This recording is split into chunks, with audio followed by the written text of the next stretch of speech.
Greetings, Internet Sojourners, and welcome back to the MMocracy. Tonight, got a couple things planned for you guys. First off, I'm back in Dalnir. Yes, once more in Dalnir. I have two, maybe three different pieces of gear that I need to get farmed up before I move on to Kesora. Once I'm done with this second floor Lumpy Goo farm, then I'm going to head down to the third floor and I'll be doing some coerced, or not coerced, sorry, a skeletal crusader. And then lastly, the Cly Imprecator on the third floor to try to get a robe if I don't get the robe from anything else. Where am I at right now? I am on the second floor outside the Lumpy Goo. I'm level 40 and I have 52% experience towards the next level.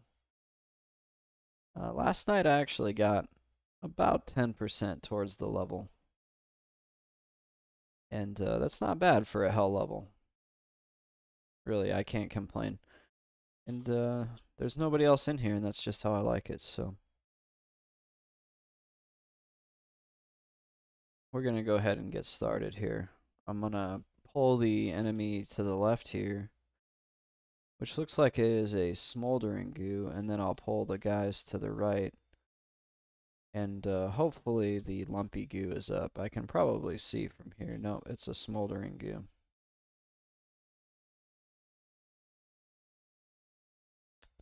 Realize I forgot to put haste on my pet, so. And we actually need to pull him back. There's fly that path by that door, so. Let's see, what does Gantic hit for? 37, so he's not a max level pet. But he's one off. He's one level lower than the max. Not bad. He'll hit harder, or he'll at least hit faster once I get this haste spell on him. That's the augment death spell. When I logged in, I was stuck. I was right here in this corner, and I was like, I can't get out.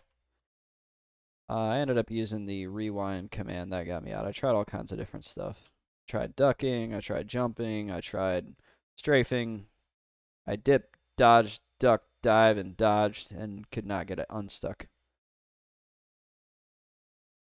And then eventually I got unstuck by using /rewind. I gotta say, this challenge, it's going pretty good.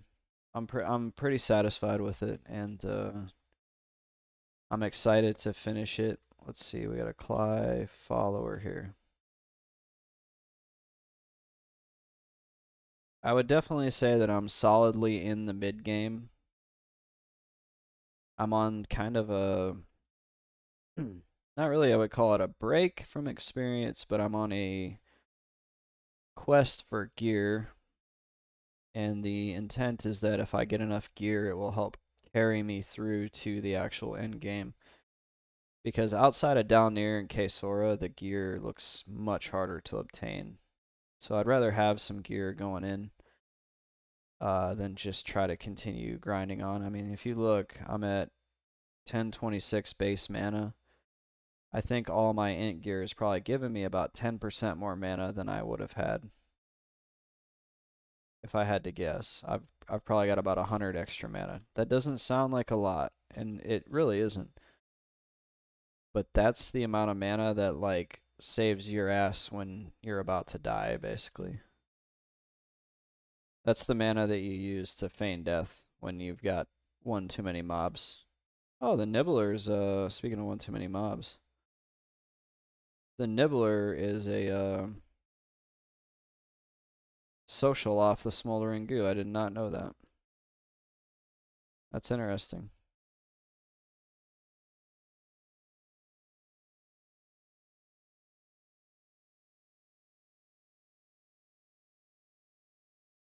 I wonder how Season of Discovery is doing. Wonder if it was well received. I could theoretically could check it out. I have an active subscription. There is nothing stopping me. but who knows what. If I do that, what am I going to do with this, you know? I only have so much time. I had a great workout today. Like 6 by 400 meters, all under a 6-minute mile pace. Like it felt great.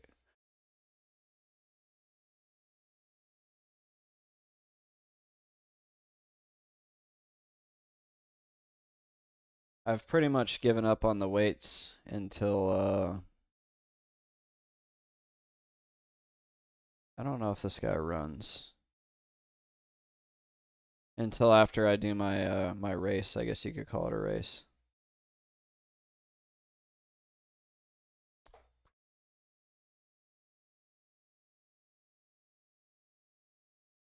Yeah, we're gonna hang here. Hopefully, get a few more lumpy goose to spawn, and then hopefully get. It is called the worm-eaten gloves. I can pull that up on the wiki here for you guys.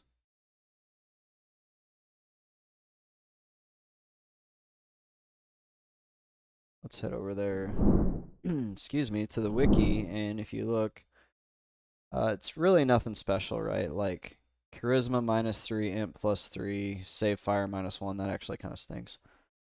But the int +3 is what I'm after. And if you go down to this equipment menu, and then you go equipment by slot, and then you choose hands, and then you choose necromancer hands, you can get really detailed here, right? Obviously, wow, you know, 20 int off one item, but who does it drop from? It drops from Veneral Sathir. Unless I think I can kill this mob who's got, you know, 32k and summons you and is immune to spells. I don't think I'm getting that. So back to the Necro hands, you can see there's really not a lot with int on them. You can hit up HP, because that's also good for Necros, but even there's not a lot with HP on them. So yeah, Plane of Fear, no. Plane of Fear, no. Plane of Sky, no. Solus I, no. The Hole, no. So then I have Chardock here. That's got int +3, 5 charisma, 10 mana. That's actually pretty good. But that is in... Whoops. Sorry about that. That is in Chardock. So when am I going to get to Chardock? Probably not for a while. And then I haven't even looked. Is it like... How far into Chardock does that drop?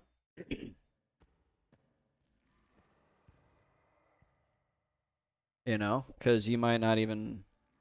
It might be like off a group mob.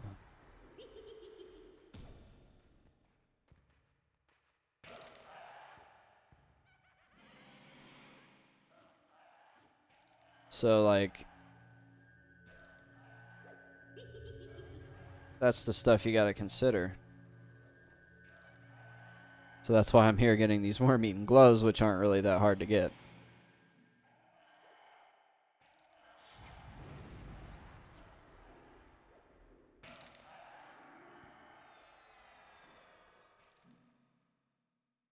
They might just... It's all about time, right? Like if you commit that time to it, yes, it stinks, but like you don't go into a solo cell phone challenge and be like, "Oh yeah, this is going to be easy and quick and I'll be done in a couple weeks." Like you can almost defeat anything you want to defeat with if you throw enough time at it. Probably foolish words for me because time is a limited resource, right? But these green goblin skins, I want to save these, but they weigh 1 and I don't think I need them. I think I've already destroyed the rep that they're for.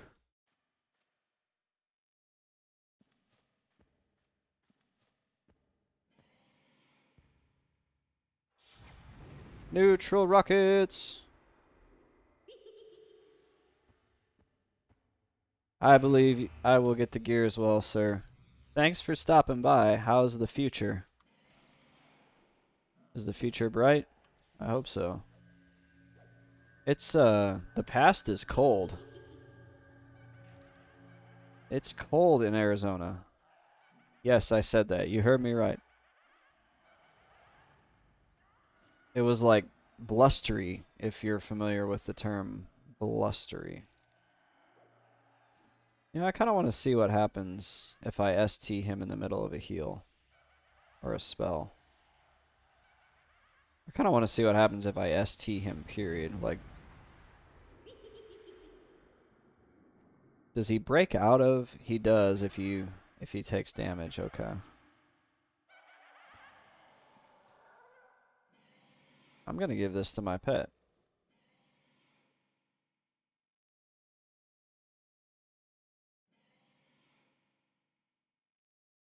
Yeah, it was like cold and rainy here, and ended up going out and doing sprints, which was like made it extra gross. But honestly, the sun came out like right as I got out there on the track. So like I did my warm-up laps, and then by the time my warm-up laps were done, I was like nice and warm, and then the sun was out. And so I took off all my like excuse me, like my sweater, my sweatpants, all that.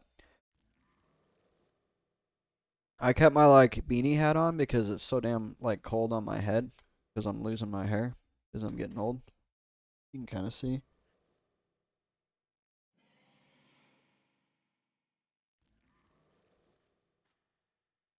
And then yeah, I mean I could feel like I could feel kind of the difference in my what's the right? Is it aerobic fitness? Yeah, not the anaerobic, the aerobic. Like the last couple weeks I've been doing my sprints, I gas out like on lap 3 or 4, and this time I gassed out on like lap 6. And I actually finished lap 6 still a lot faster than I normally do.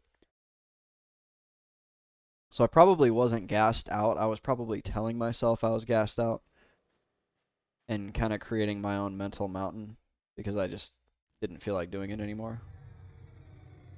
And I need to start hitting that point and then going, okay, now I have to do one more. And like force myself to do one more because that's how you get better. You make your gains when you feel the worst, if that makes sense. So like if you hit lap 4 and you're like, I feel great and I've only got one more to go, like that's not good. You want to hit lap 4 and be like, I want to die, and then be like, okay, now I need to do 2 more instead of 1 more because wanting to die is like how you actually improve your fitness. XR prisoner there and a Cly believer. Let's see. I kind of want to just actually, yeah. These guys have got to be getting close. I need to start a spawn timer for these guys. Somebody's been around here though, because there's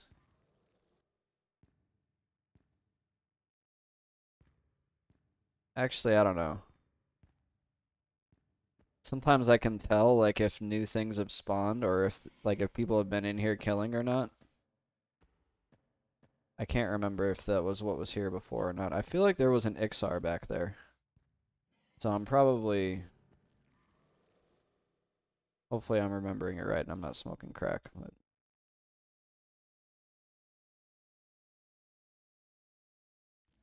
we don't need to push it too much.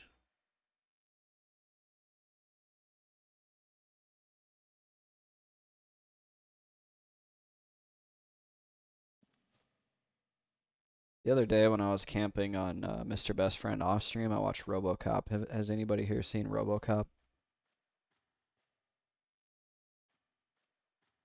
It's this like cheesy 80s. I wouldn't even call it like an action movie. It's more like a drama. Yeah, it's awesome. I know, I agree. Like, so when I say cheesy, it's definitely like cheesy by today's. Come here. There you go. Yeah, it is a little bit violent. Like the I can recognize that like those shots, even though they're cheesy now, were like back in the day were probably like, whoa, you know, like when that the giant robot kills the business dude. But I just like I can't stop laughing because it's like so cheesy now, you know? Oh shoot. He's gonna try to run. We need to There we go. But uh I imagine let me look this up. RoboCop release date or whatever. Okay, 1987. So I imagine in 1987, like that kind of, you know how they did the newsreels, like, oh, there's a war in Africa where people are threatening each other with nukes, and they kind of try to tell the story of what the future they think the future was going to be like in 1987. I imagine that back in 1987, that was like really atmospheric to see. Oh, it's too bad Ghidorah's not here. I don't think she needed these ones though. We're gonna give these to our pet, even though I don't think he can wear them. Also, there's another player in Dalnir. I kind of wish this was like a PvP server. I would totally like try to kill people if they came in my zone. I would totally set up like an ambush, and as soon as they drop down to this second level, I would like fear them. And also roleplay. Like if this was a PvP server, I would totally be roleplaying like, what brings you here? Who are you? And what business do you have in my lair? I want to do that, but I don't want this guy to take it the wrong way and think that I'm actually being serious. The sewer troll of Downey. It's not a sewer, man. This place is great. This isn't a sewer. What gives you that idea? Is it all the water you drop down into? Or the fact that there's a sewer-like river running through the bottom that's all shallow and it's got to be full of these or not robot. What are these things? Lizard men's species?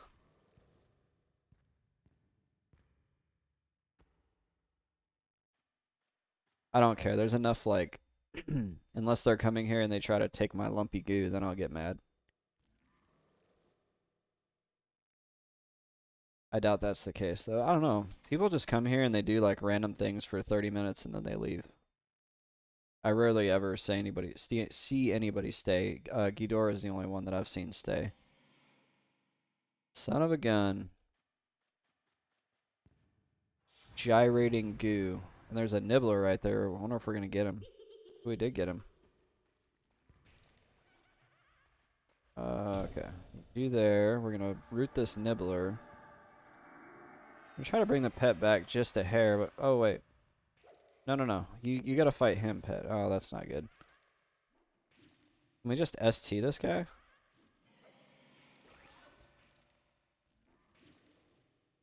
I don't think either of them are really going to cause me that much grief.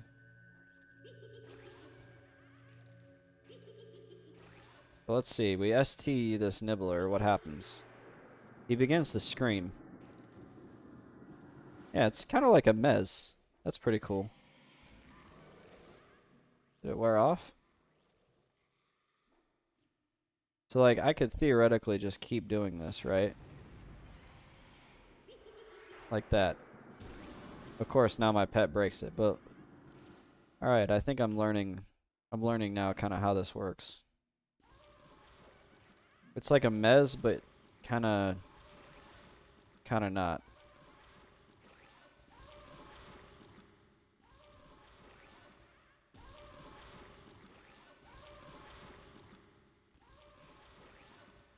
It's a mez that gives you aggro when it's not, when it, like, wears off.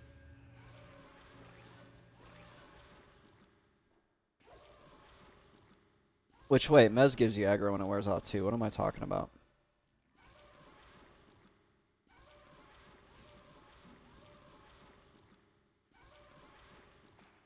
Oh, that's not good.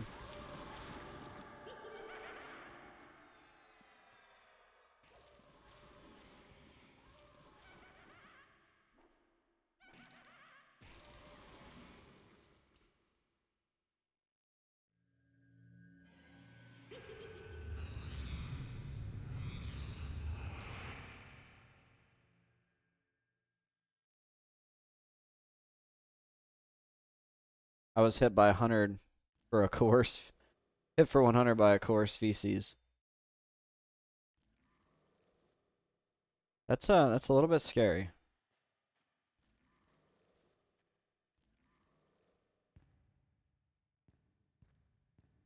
I kind of figured these guys would be up. I don't really want to pull them and then have one of these guys respawn. Yeah, hopefully we get the gloves tonight, like you said. As much as I like this place, I do want to move on. It's weird because I've got to be probably one of the only people out there that actually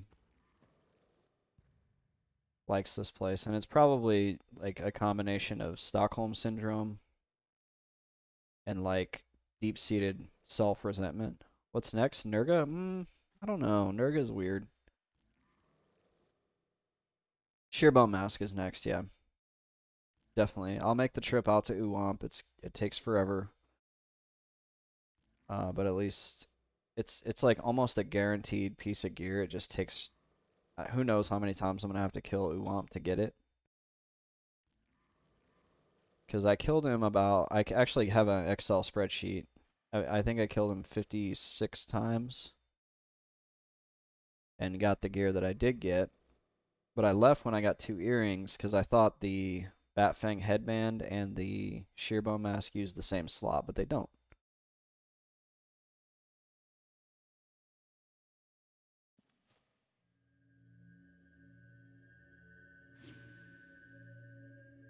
And that was foolish of me. So now we're going to pay the price by going back.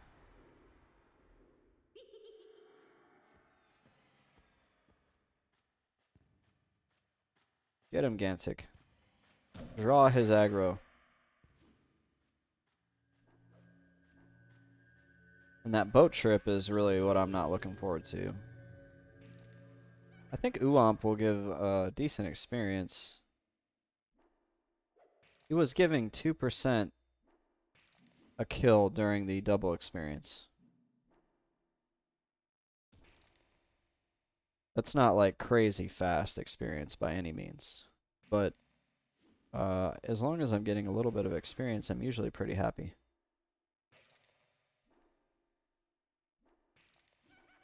Up until level 40, I was pretty much in a rush. Not in a rush, but I was very dedicated to getting experience.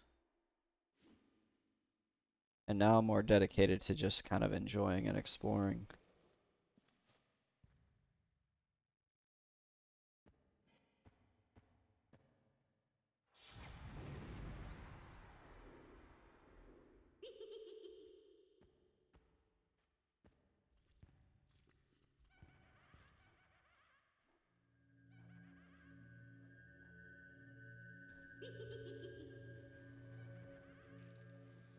Let's rebuff our pet here.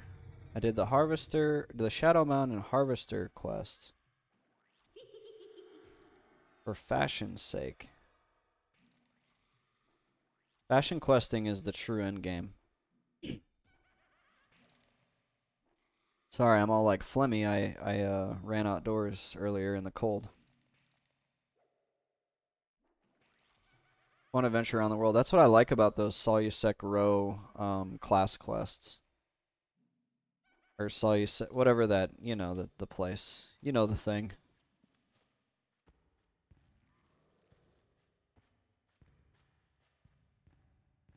Let's see. There's really nothing to pull. We'll just kind of chill here for a minute. There's really no reason. The experience gain is so minimal, there's no reason to like stress your mana bar trying to maximize your experience here.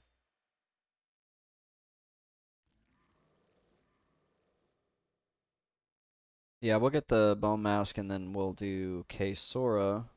And hopefully now that I've learned a little bit more Necro tricks, we'll have some more success in K-Sora. There's, I think, 2 pieces of gear to get in K-Sora.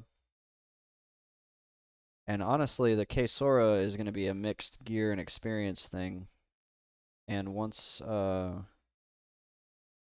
have the gear, I won't actually be leaving K-Sora. I'll probably go to level 45 in K-Sora.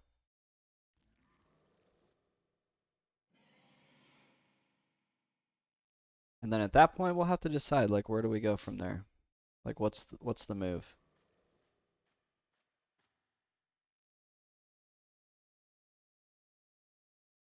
What's the play? I'll need something to get me up to, like, 50. Surprised that Cly cohort there didn't see me.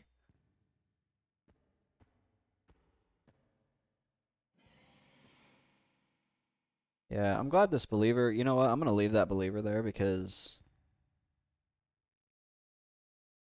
I don't like fighting him. I don't know what I was gonna try to say.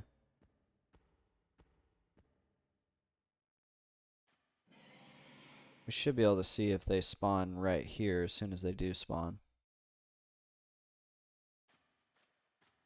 There's like a dad camp out in Swamp of No Hope too. What is it? I'm gonna look it up real quick.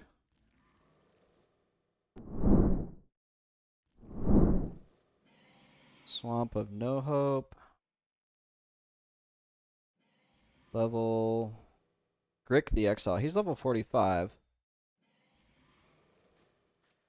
And I know a lot of people like to camp him, so it might be kind of contested. But he's also like he's an easy camp, from what I understand.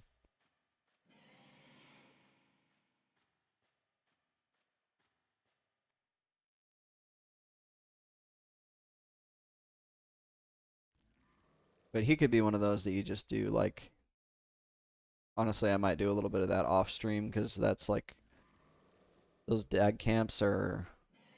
I like to put on movies and just do nothing, but we should have another double experience too at the end of the month. I'm assuming we should be seeing some like. Oops. This is a follower, isn't it? Yep, I recognize the dagger.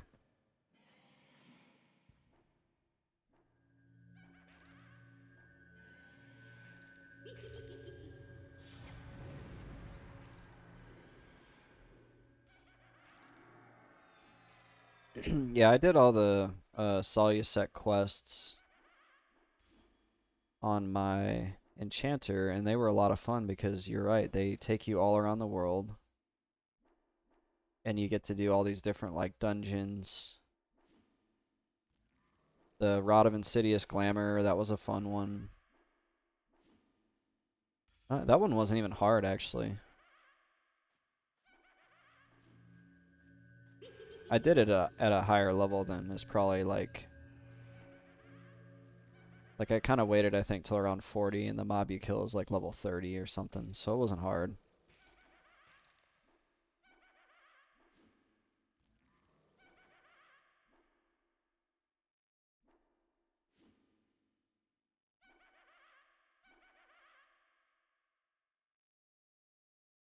Mm.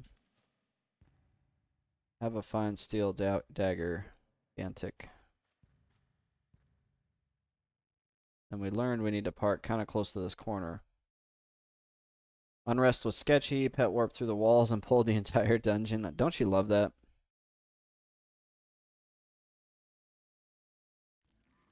It's not a bug, it's a feature. It's just one more thing you have to overcome, yeah, when you play this game is that bugginess, like the freaking uh the fact that your pet warps, the fact that enemies heal each other through walls, like it all kind of adds to the glory that is old school EQ. Let's bring you back, Gantic. I don't want you too close to that.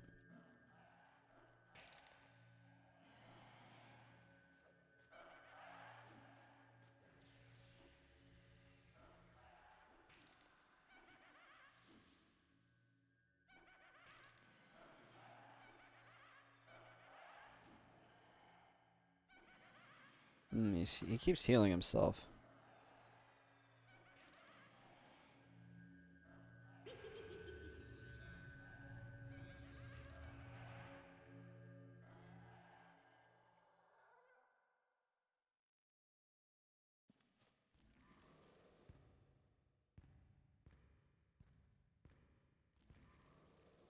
get the positioning just right, because you have to be. If I sit like too far forward, that Pat will come through and he'll see me.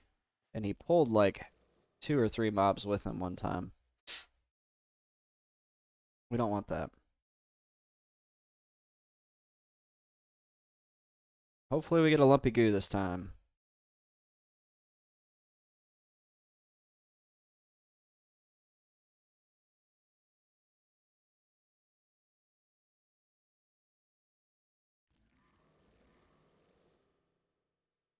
Nope. We got a Smoldering Goo.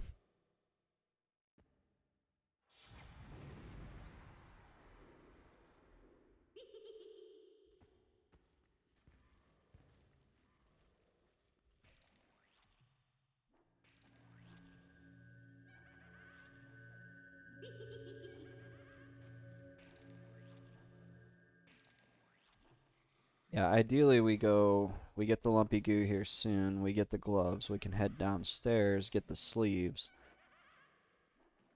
I probably won't camp the, what is it, Tattered Tomb Shroud, because I've read that the drop rate is abysmal on that. So if we get the sleeves, we're going to call it at that camp, at the Crusader camp. And we'll move on to the last imprecator that I need for the dagger. Like the 3rd imprecator, and we'll leave the church for level 44.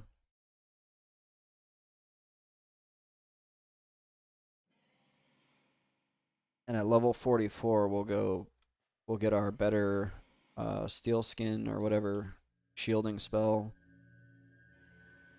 We get 2 different defensive spells at level 44, and I should be able to tap tank the altar of the church. And even if I like ST1, tap tank 1, feign, probably be, well, I don't know, we'll see. We'll kind of play it by ear, but thinking if I kill the one closest to me, I can feign, stand up. Ideally, I don't get aggro, and then I can kill the other 2 with a pet. I think it's worth going and trying that now. I wholeheartedly disagree.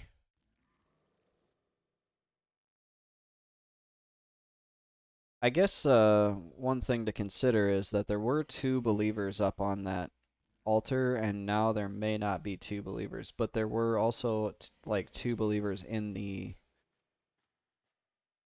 congregation, if you will.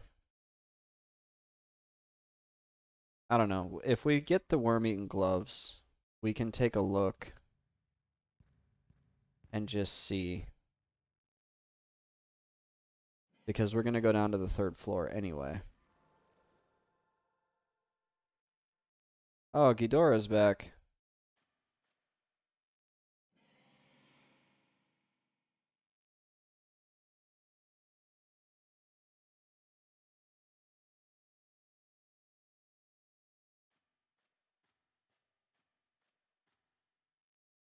And this 43 Shadow Knight, I haven't seen him.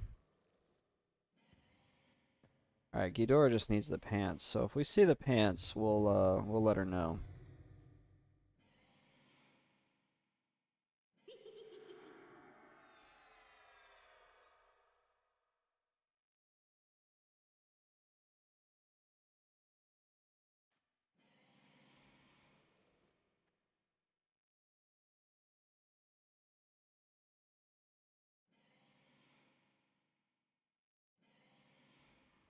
And I'm fighting the urge to be like, Ghidorah, can you wipe out the church for me so I can get in there and camp it? But that's not, that goes against my code of ethics. We will do it all on our own.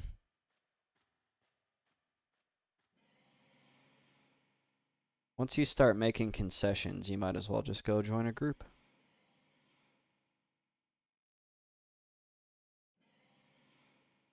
You might as well hack the game and just make yourself level 60. Might as well go rob a bank.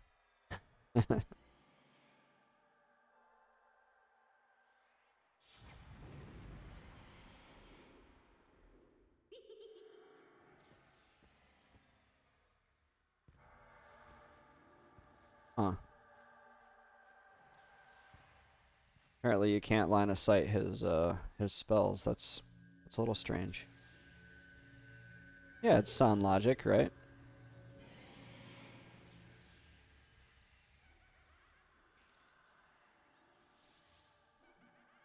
I've been looking at Bitcoin. Bitcoin is on a big like bull run right now.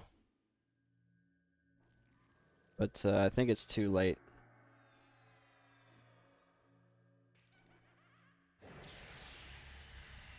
I think it's too late to get in there.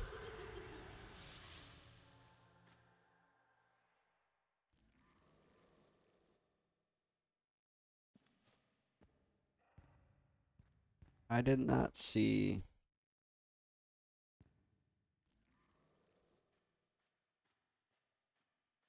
There we go. Okay. I was looking to see if those pants dropped on the follower.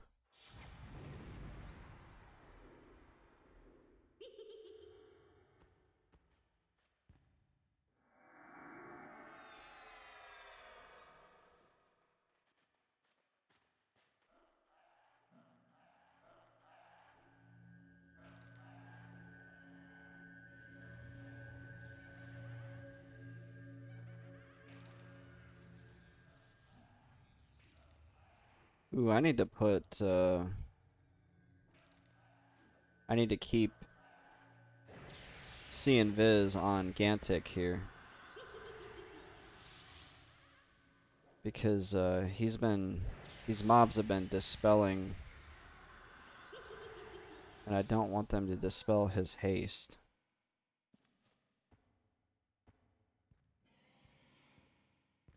Sure.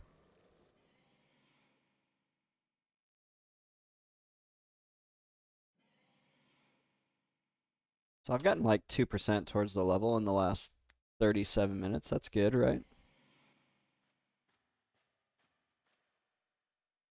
Not gonna take very long to hit level 41 in here. Just kidding.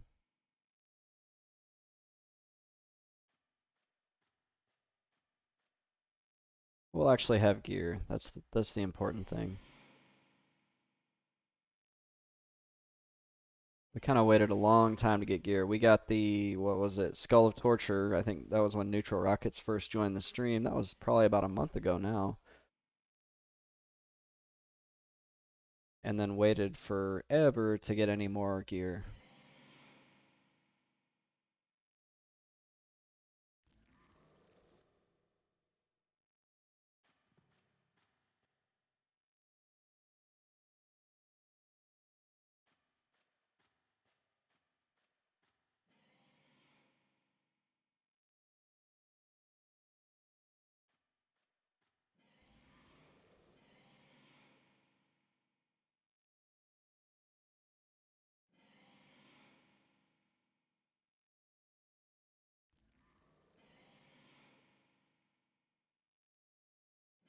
I was trying to look into Quorum and see like kind of what the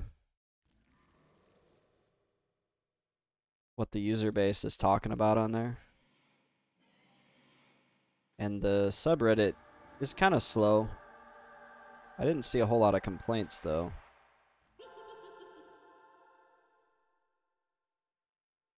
I'm just curious if Quorum is still holding up. There's no way to see their population, at least on it's not on EQ Emu.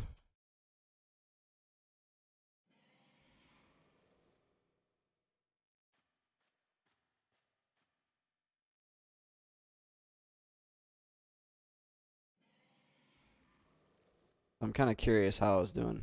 It was in the log. Oh, is it actually? Maybe it's just not one of the preferred servers. I tried looking through the rest of the EQ Emu. It's at the bottom. Interesting. Okay, I'll have to check next time. Kind of keep an eye on it.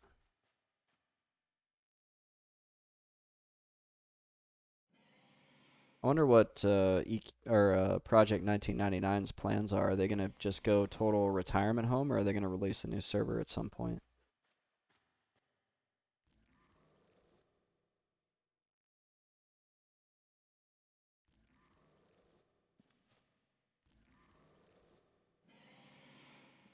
Oh my gosh! Every time I kill off Call of Bones,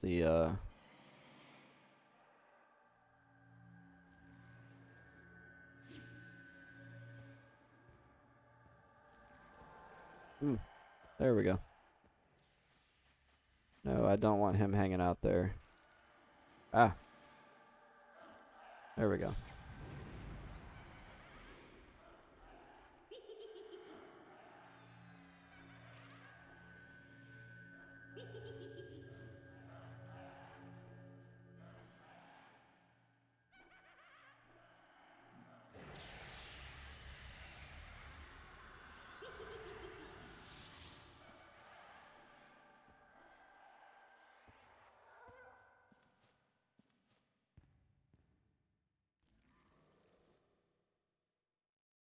Yeah, I'd be interested to see how they're doing. What, month and a half in?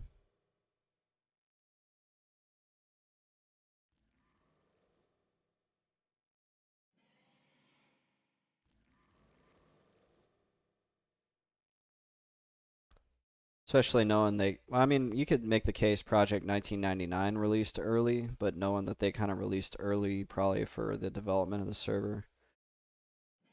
The difference with P99 versus Quorum was when P99 released, there was like no alternative.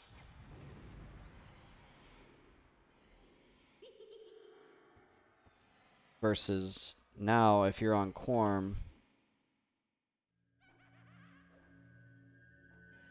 you have like alternatives. You have P99, and I think there's another one, Project Lazarus or something. There's a few like classic servers out there.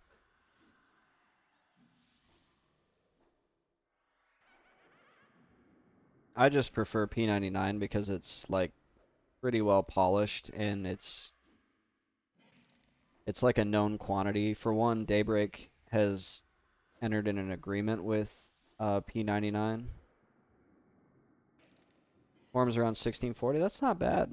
You know, P99 used to hit those numbers way back in the day. Usually, I think the only time I've seen P99 go 1500 plus was probably uh, around expansion launches and then obviously server launches.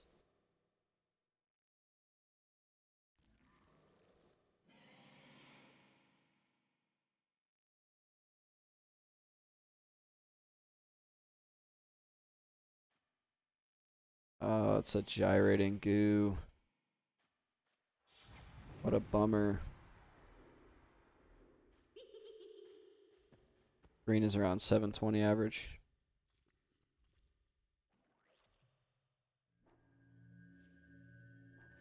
720 is good.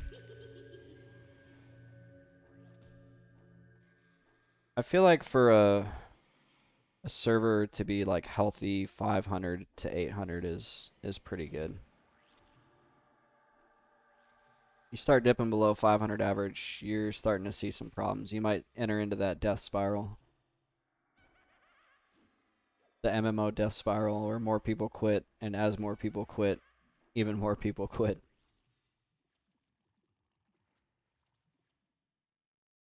Man, we haven't seen a lumpy goo yet.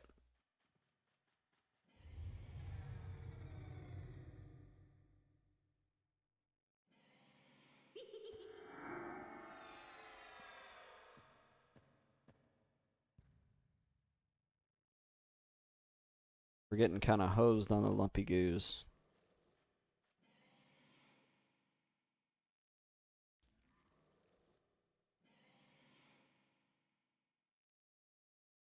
Still meeting new players on green. Yeah.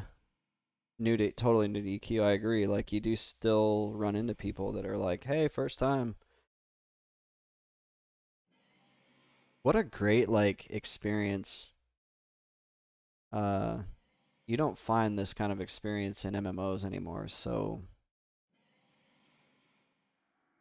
I'm always jealous of people that are like, yeah, I'm new to this game. I'm like, I wish I could be new again. Yeah, you started in what, 2018 neutral? Does that mean you started on blue and then re-rolled onto green later?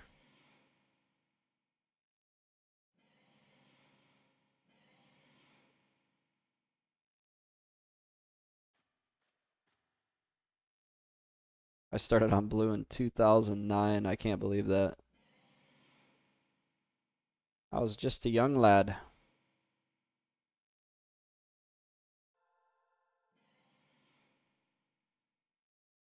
I found out about Project EQ or EQ Emu after I spent too much money on like a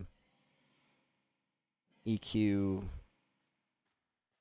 expansion set that was like 120 bucks. I think I just got my tax return for the year and I was like, yeah, let's do this. I'm going to play EQ again. And then I was like, this is terrible. And then I think I typed like EQ sucks into Google or something and then somebody was like, just play on PEQ, it's free. And then I saw Project 1999 in the server list. And then I Googled Project 1999 because I was like, no way, these crazy bastards are remaking classic EQ. Neutral Rocket says, I played as a kid in 99 and then not until a couple months ago. Ah, okay. So you started on green a couple months ago. I can't remember who, one of my other viewers, maybe it was Am Kevin, said they started on P1999 in like 2018.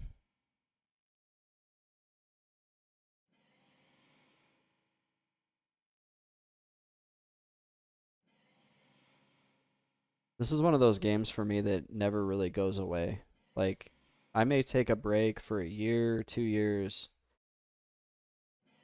3 years, but I always end up back here for some reason.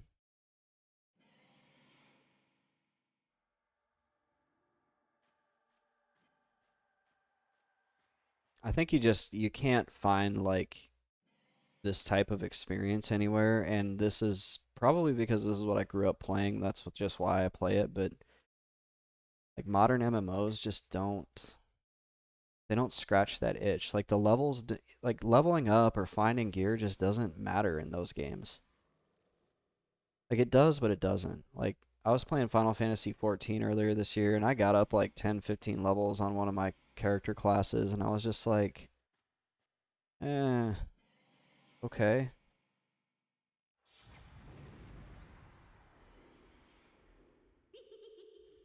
It didn't like it didn't fulfill me. I wouldn't log off at the end of the night and be like, yeah, I did something. It was just kind of like a time filler.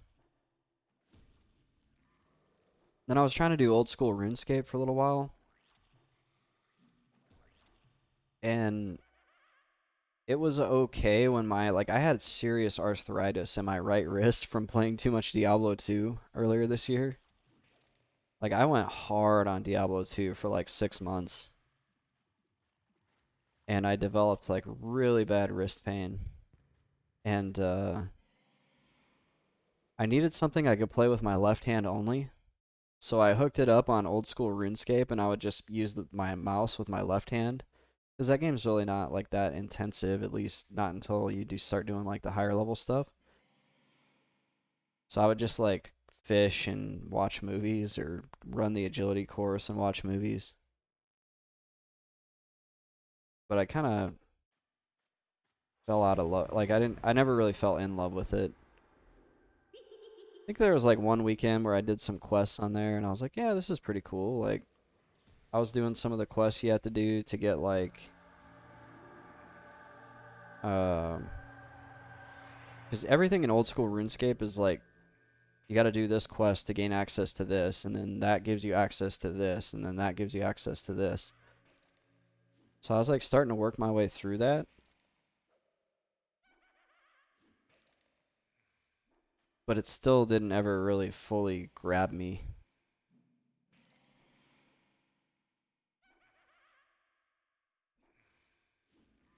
The only cool thing about that was like you can play it on your phone, so I could play it like anywhere if I wanted to. But it just like, even though I was able to play it anywhere, if the game's not really that much fun to play, like why? It doesn't matter whether I can play it anywhere or not. RuneScape's just not as immersive. Yeah, I agree. Like, yeah, this game does have a good immersion.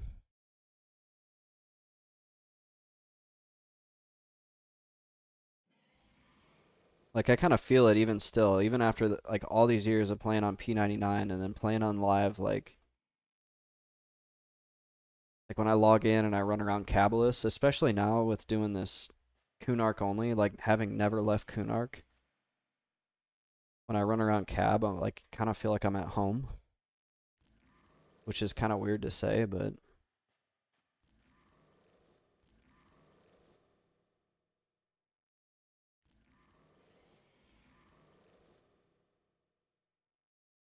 speaking of Cab, I need to run around Cab and look for words. I haven't done that in a while. Thank God I could research, or not, I didn't have to research my level 39 pet.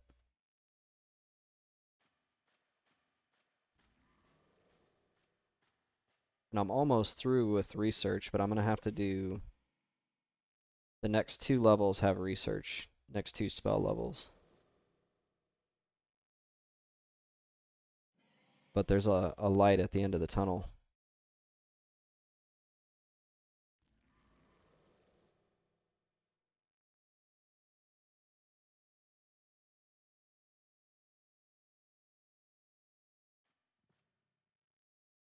Final Fantasy XIV does have some of that immersion. Like the world is really well built, the story is really well written. I think for me the gameplay is what doesn't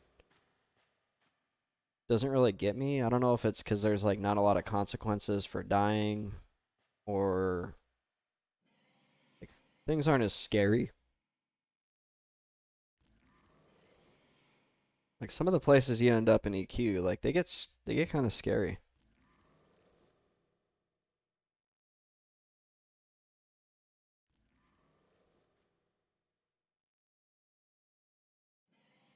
And it's crazy to think like I've played this game all these years and there's still so many zones that I've never set foot in or haven't really explored.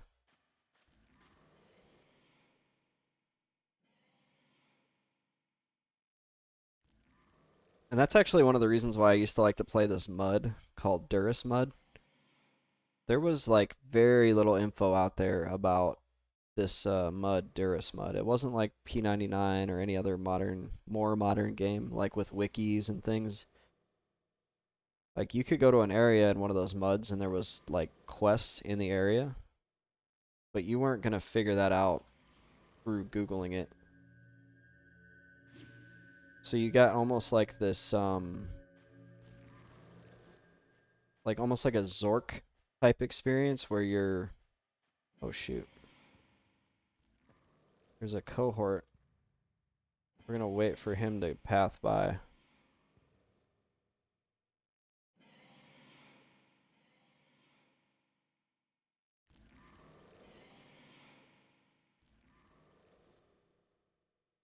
Go away, cohort.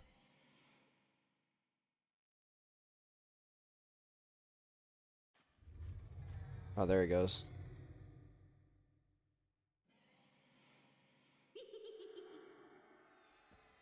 Come on, Nibbler.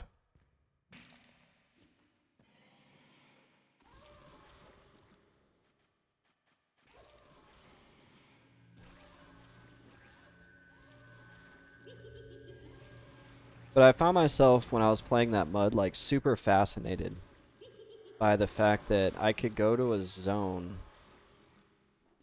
Not really a zone, because there weren't really zones in muds. There was areas. They called them areas. I could go to an area in one of those muds, and there may like nobody on Earth may have even set foot in that area in like 20 plus years.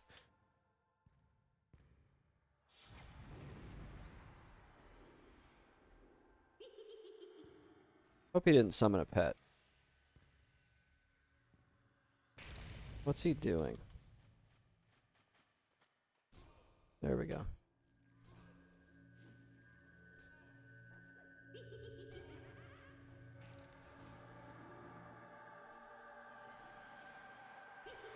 Like I remember I went to a volcano on that game and I ended up dying. And that's kind of one of the things about MUDs that I don't like is there's a lot of instant death rooms. I, I don't know why that was a design choice that those amateur developers would make in those days, but like there were rooms in this MUD that as soon as you walked in, it would like kill you. And that MUD was huge. So getting back to your body was really hard. So it was like very, it wasn't like EQ where you're like, oh man, I got to get back to my body and I have 7 days to do it. Like I think corpses decayed in like an hour. Oh my gosh, it's another gyrating goo. We haven't seen a lumpy goo at all tonight.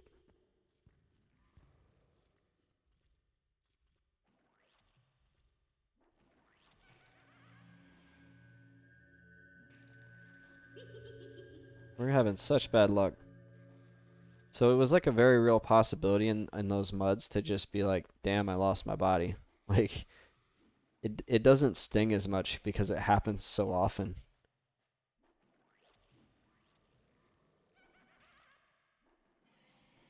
But I feel like gear was a little bit more plentiful too, and there was a handful of people playing that game.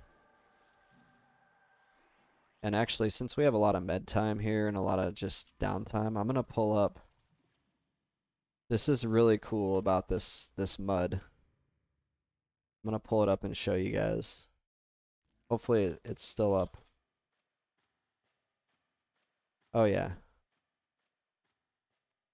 I kind of want to play it again. All right, so let me direct your attention here to my screen and you can see. So Durus MUD is a PvP MUD. It's two teams. It's like, you know, World of Warcraft or whatever. There's goods and there's evils, right? Kind of like one of the EQ PvP servers. I can't remember. Valenczek, Talonzek. So you can see like clearly what's going on here is the evils have completely taken over the game because if you look at it records every kill of every player and you can see like level 56 is the max level. High levels have been just murdering low levels, even down to like poor level 2s. Here there was somewhat of a battle between a level 50, a 51, a 56, and a single level 56 on the evil side took all three of them out apparently. Or no, they all three killed him because that's what that little blood symbol is.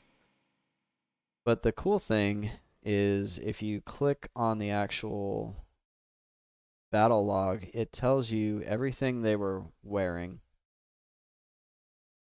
And then it shows a recap of the battle. So this is the map, and the @ symbol is the room that the player is in. So they're outdoors somewhere. I think the M's are mountains, and the stars might be like plains or something, or hills.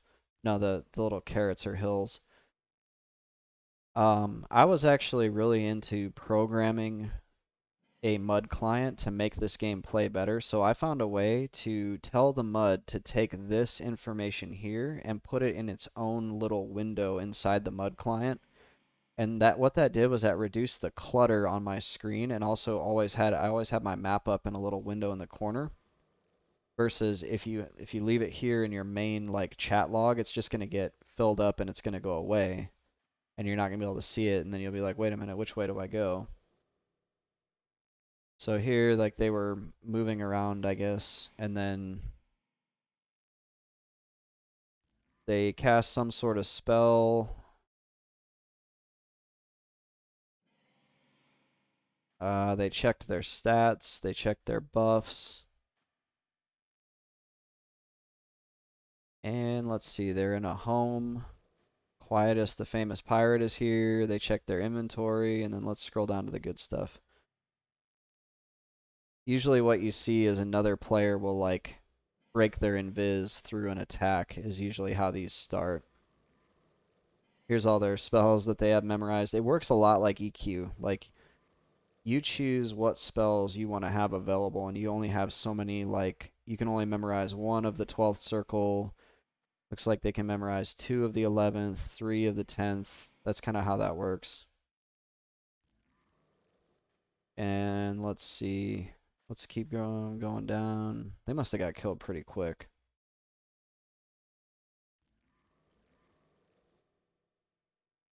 Looks like they were fighting something else. Okay, now here they're on a beach, and there's a few other players here. A Gray Elf, a Githzerai, and a Shade. The Gray Elf gives an order to his followers, and then the Air Elemental snaps into visibility, and then they start fighting. So that's like a magician, basically. That's the Durus Mud version of a magician. They have their air elemental attack him. Then the Shade is a necromancer. And then they shoot an ice ball, because necromancers weren't quite the same on there. And then you can see here's his health. So he's down from 840 down to 626. And then you can see he's kind of ticking down. Looks like he got a nuke from the Githzerai. And now here they're getting into trouble. The health is turning red. And then it looks like they cast another nuke on him. Then the Shade does some sort of spell on them, and then it's like you reel in pain as the ice ball shatters upon impacting you. Your pair of spectral leggings of Constitution freezes and shatters into a million pieces from the intense cold. Yeah, and then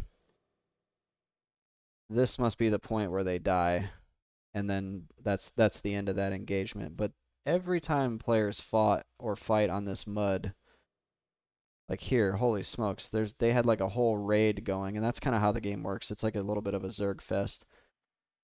This one here is probably like crazy to read because whenever they start fighting, no, they probably killed him really fast, yeah. But anyway, that's kind of how that works. It was a really fun game to play, but you did have to be prepared to just get wrecked.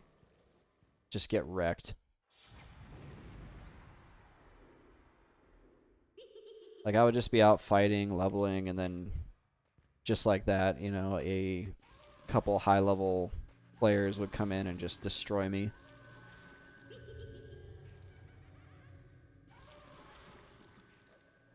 But the world is huge, and if you go to places that are not very well traveled, you usually don't get found.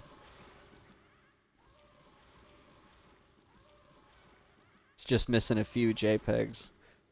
So I was programming a client, basically not completely from scratch. Someone had released like what they had done, and then I was building on what they had done. But I was learning like the programming languages. I would make it so like I had a health bar, I had freaking, oh shoot. Okay, we're gonna have the pet rooted. And we're gonna bring the course turret all over here. There we go.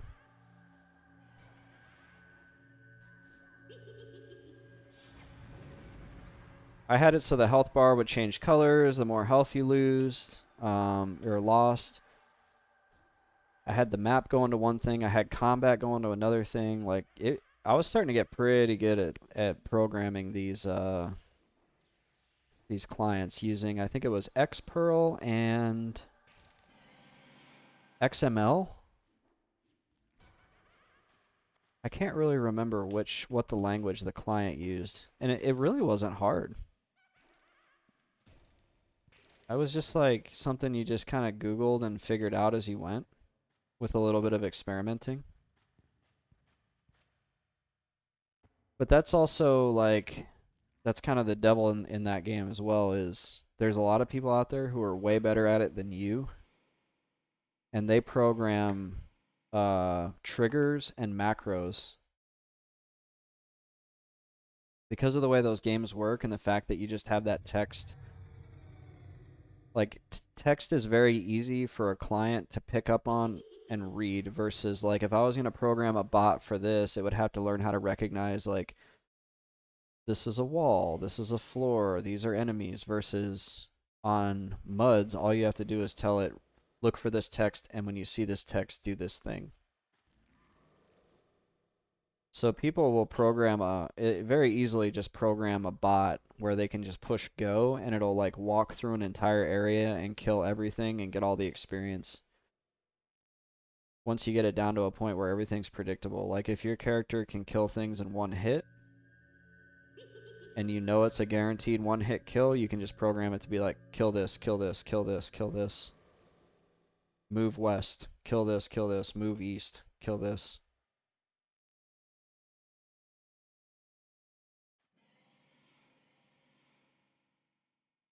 People are using AI with their bots. Maybe. Or at least on newer games for sure. Shoot, I could probably get the AI to write me like, that's actually a good idea, Neutral Rocket. I could get the AI to help me program a MUD client for that.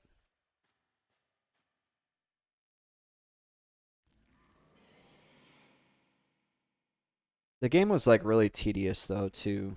I would always play pet classes. Gee whiz, here I am playing a pet class. And it would take forever to like get your pets summoned, give them weapons, give them buffs. Like it was a lot slower than EQ.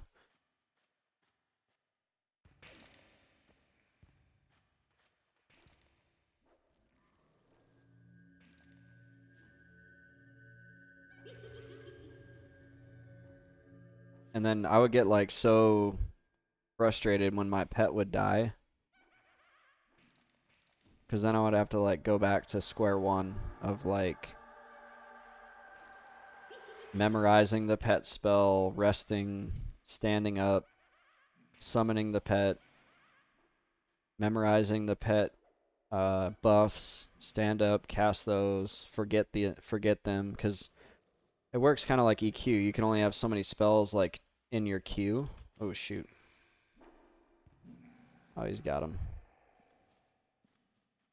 But instead of just being able to like grab a spell and hit the button and put it on your bar, you had to type all that out. And even if I would do these things where they were like, for me to make my guy like sit down and memorize spells, all I had to do was type M and hit enter. But you start running out of like hotkeys. So like it's really weird. You program in your own hotkeys. So I'd be like, uh, SM1 was like summon minion 1. SM2 was like summon minion 2. And when I would type SM1 and hit enter, it would do like 4 different things. It would like sit down, memorize the spell, wait 5 seconds, stand up, summon the minion, and then sit back down and forget the spell. But you have to program all that in. Otherwise, you have to type all those commands individually.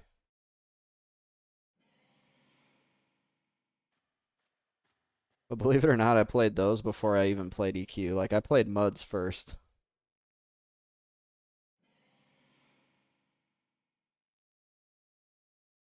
Back in the good old days. Although the first MUD that I played was not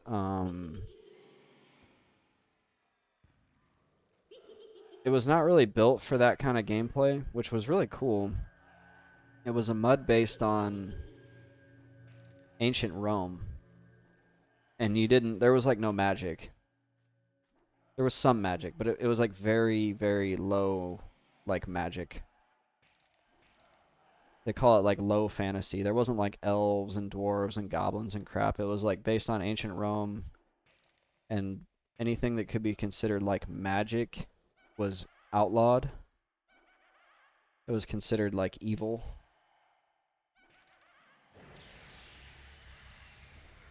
So if you were caught in possession of something that had some sort of magical property, like your character could literally be like, they would burn characters at the stake.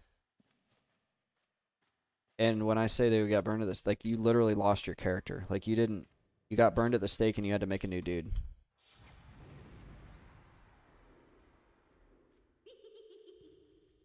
It was hardcore, like literally hardcore by the definition of a hardcore game.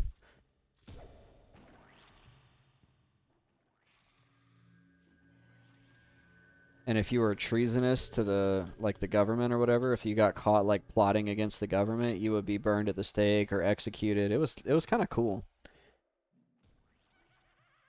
And you had to role play your character. Like you weren't allowed to go on there and talk about whatever you wanted to. You had to be like pretend that you were like a Roman dude in this Roman-esque city. Honestly, it was awesome. It was a super great experience, and the mud is still up, but it's not very populated anymore. But I'm like really grateful that I got to experience that while it was like in its heyday. There's like several hundred players on there, all role playing different characters with different stories and like organizing hunting parties and going.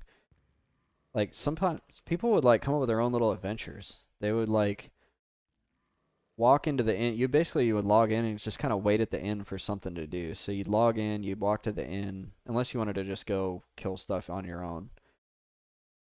And you didn't even have to kill stuff. You could be like a locksmith. You could be a healer with. And when I say healer, not like magic healer. Like you would literally stitch people back together. Like sometimes people would get beat the crap beat out of them, and they would get drugged back to the inn, and there would be like a healer there, like trying to triage them and save them. Because if they died, they were dead. Like they were done. There would be like funerals in game for characters that died. But yeah, you'd wait in the inn, and then somebody would come into the inn and be like, I need help. My daughter is lost in the woods or whatever. And like people would jump up and be like, where is she? And then we'd all like follow him. And then you get out in the woods, and then the guy would be like, haha, I lured you into my trap. And like other people would come out and fight you. And the PvP was super detailed. Like the whole combat system was super detailed because each weapon had like a different damage type. So like spears would puncture, swords would slash, knives would slash or puncture, depending on like you could stab or slash, and you learned all these moves through like practicing and training. Then there was blocks, and the blocks were like high, medium, and low. And then you could learn like dodges that were high, medium, and low. So while you're fighting another player, you were kind of like probing their blocks to see if like, oh, can I land a high attack? Oh, I can. He didn't ever train like the overhead block. So then you'd use a lot of like chopping attacks, and like it would hit their head and their shoulders and stuff. It was like every body part had HP values, but you had an overall HP value that once it dropped to 0, you fell like unconscious or whatever. It's probably the most in-depth combat system I've ever seen in a game. Pretty much a technical marvel. Some people were gladiators. They would go fight in the Colosseum against other players. There would be like there were rich players who would organize these fights with other rich players, and they would bet on who was going to win or lose. It was so cool. But now when you log on, there's like 10 people online. It's kind of sad.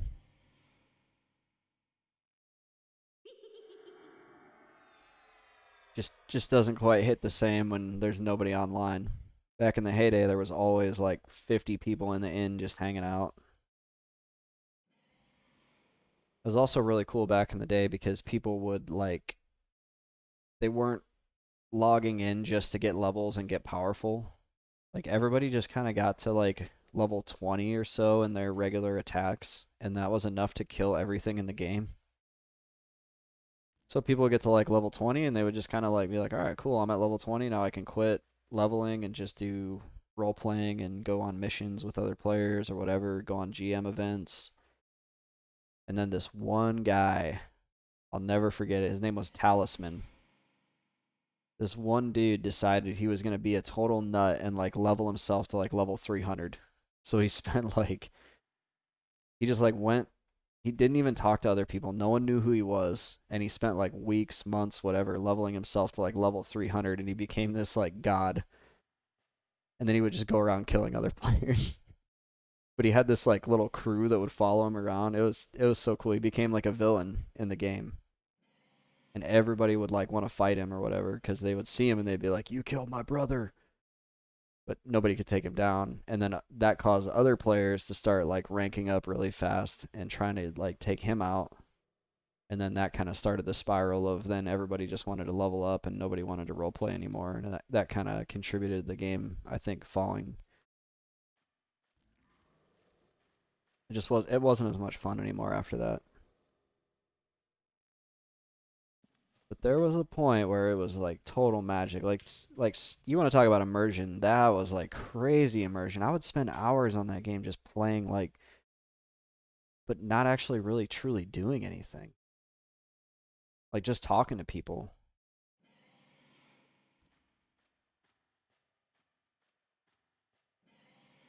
And the whole thing was set in like one city with like a road to like another small city.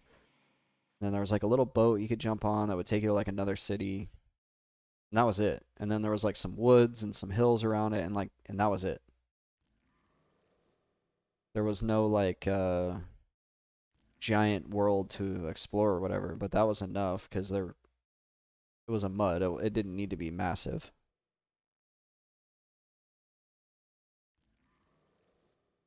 Those are good times. I miss that. I would log on to that game in the morning. This is so the reason why I found out about that game was a guy made an article about it in PC Gamer, and it was an article about two different games. One was that game, and one was EverQuest. And I was super interested in EverQuest, but I didn't have like the PC to run it. I didn't have the like money to get EverQuest. But that other game, it was text based and it was free. So I was like, well, shoot, he's really into both of these games. And he would talk about kind of like the differences, like EQ, it's 3D, it's immersive, but this other game is also super immersive. It's just all text based. And that was my first real like online gaming experience outside of playing like Descent and not World of Warcraft, but Warcraft 2 on Kali. What's this guy doing? Maybe he's just running out to the portal. Yeah, he just ran out to the portal. Hopefully I'm not about to get trained. He's high level, so probably not.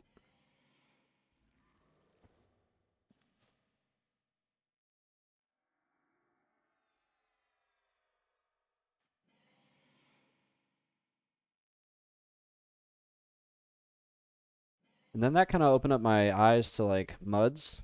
And I played a lot of other muds, but none of them were quite as good as that. And then about a year and a half, 2 years later, I got EQ and I kind of fell off on the muds. Although I would go back to that mud from time to time, all the way up until about 2004. And then I was like pretty much solidly invested in either, well, shoot, 2004, that was when I was like solidly invested in going to parties and meeting girls and being like a general just nuisance to society for a while, playing in a band. I played in like a biker band. We would play for like bikers and stuff and play in bars even though I was 18. It was probably illegal, but whatever.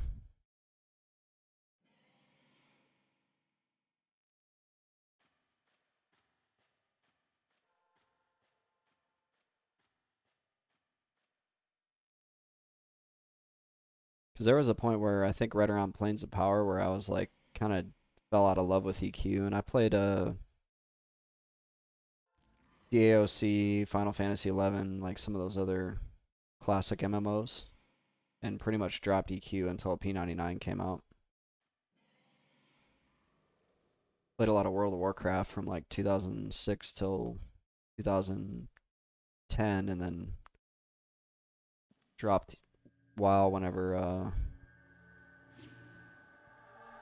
Come on, dropped WoW whenever. What was it Cataclysm? The one everybody hated, right? What's going on? Why is he? I'm terrified right now. My pet is. I don't know what he's doing. He's not even listening to me. Did he get feared? I didn't think this guy could fear. Okay, we got way too many enemies. We need to feign now. I didn't know that guy could fear.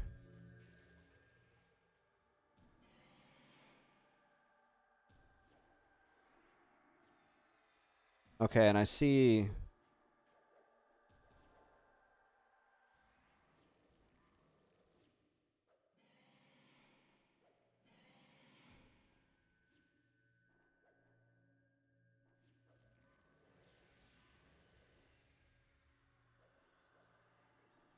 He said, "Did I train you?"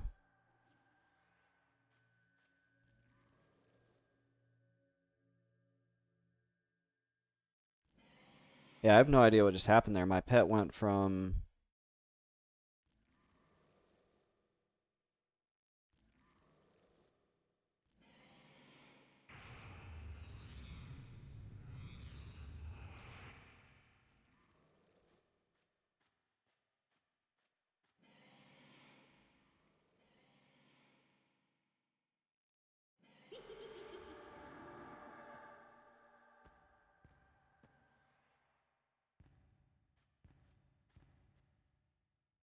Alright, whatever. Swift recovery. I'm not really too sure if that was a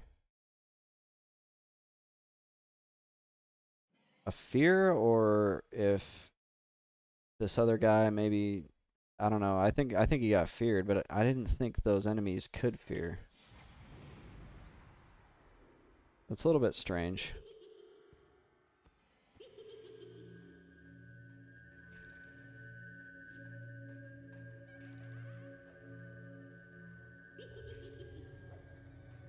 Ah, I don't need sit aggro.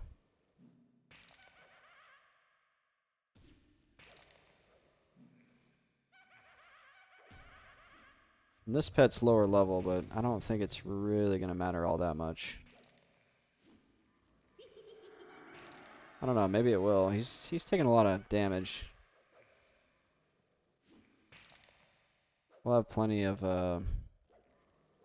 time and mana to summon a new one here once we get through the next Lumpy Goo spawn.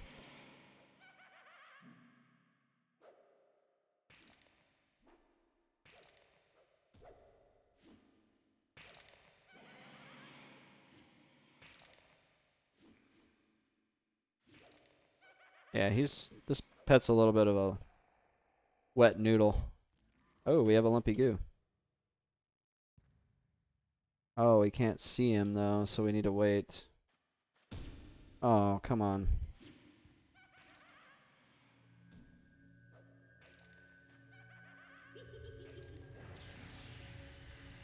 We're gonna have to do a lot of damage to this guy.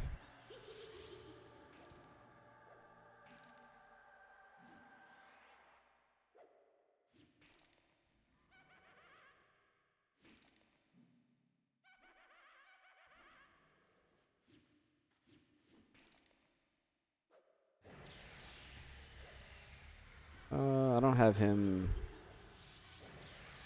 Let's see if we can just get a root on him. Root's cheaper.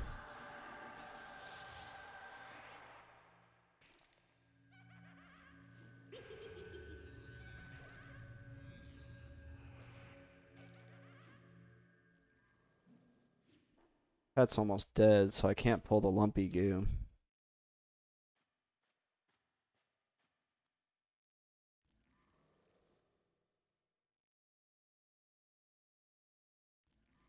Hopefully nobody else pulls him because we've been on for an hour and a half, and that's the first Lumpy Goo we've seen.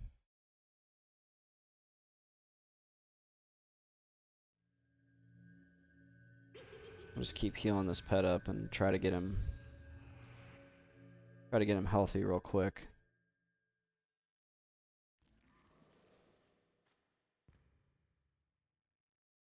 There we go. I want to be able to see the Lumpy Goo. Hopefully that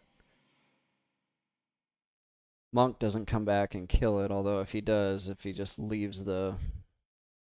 Okay, there we go. Let's get out there and let's grab him.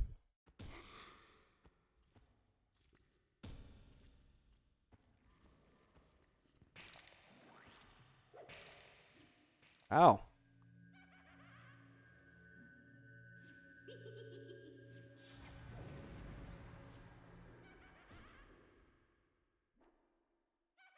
I think the pet will be fine to kill Lumpy Goo. He's pretty low level. We'll drop some health on the pet just to do it.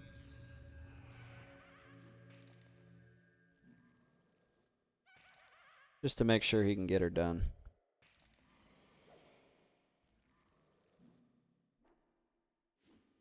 Yeah, we wanna swap this guy out for a little bit better of a pet.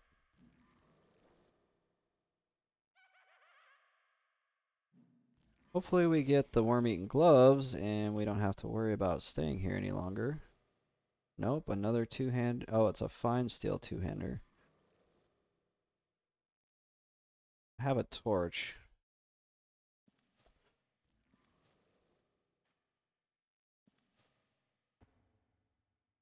Well, that stinks.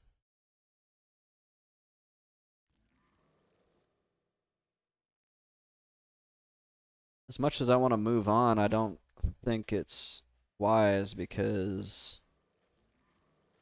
we were looking at the equipment page and there wasn't a whole lot for necromancer hands that had int on them. The next one that I could get is in Chardock. Drops off a level 53.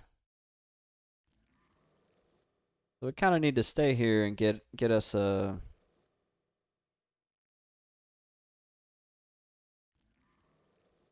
better set of gloves.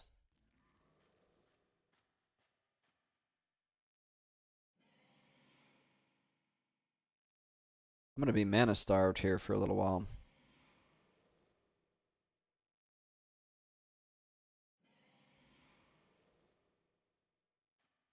Because we're gonna have to resummon a pet, I'm gonna have to redo shielding, I'm gonna have to do steel skin and haste the pet. It's gonna take a little while.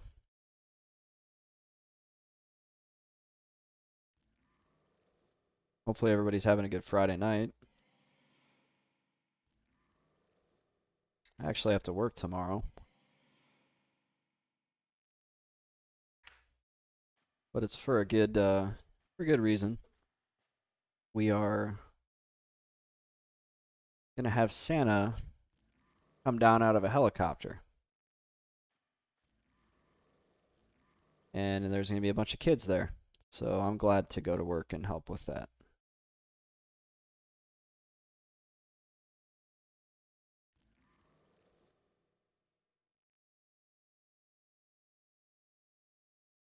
I think the kids will like it.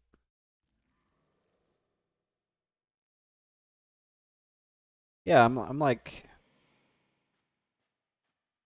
I'm glad that we're doing it.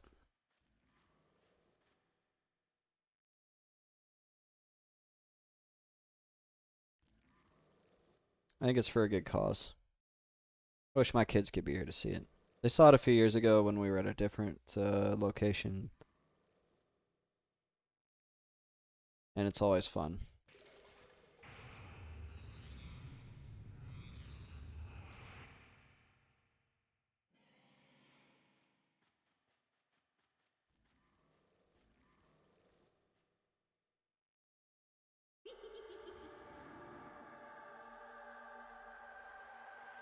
All right, we got a new pet. He's blue. We're not gonna give him weapons until we see if he's actually a worthy pet.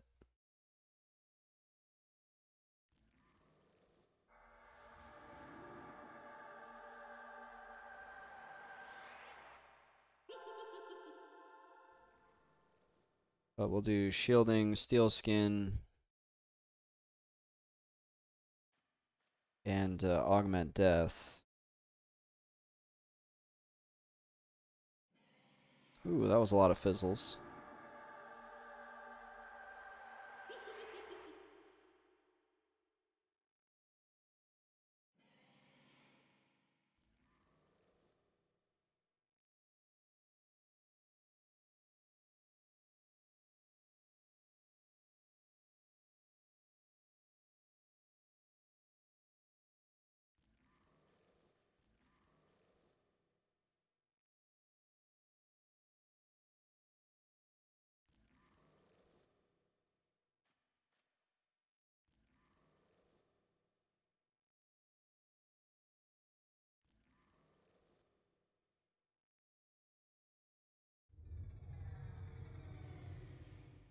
I've been trying to get this this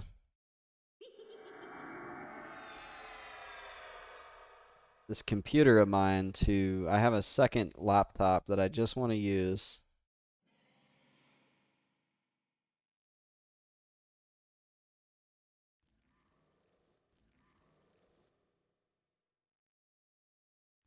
And it's from 20. It's like an old laptop. I just want to use it to play Minecraft with my girlfriend. And it runs like terrible though. But I know it can run Minecraft. It's just there's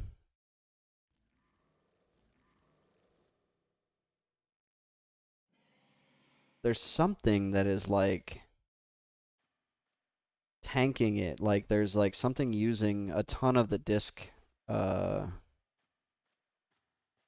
like the disk is at 100% usage, and I can't figure it out.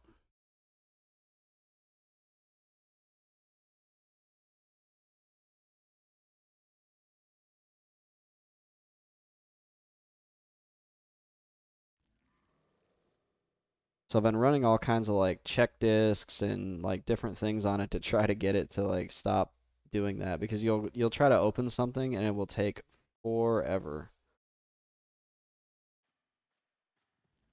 And it will like freeze up and I'm just like what's going on with this thing? And I used to use it to play WoW Classic, so I know it was good at one point. Maybe the hard drive's corrupted, I don't know.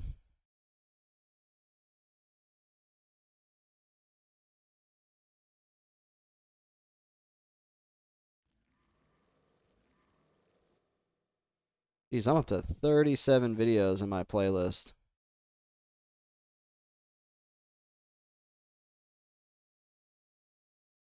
for Mr. Best Friend. That's crazy.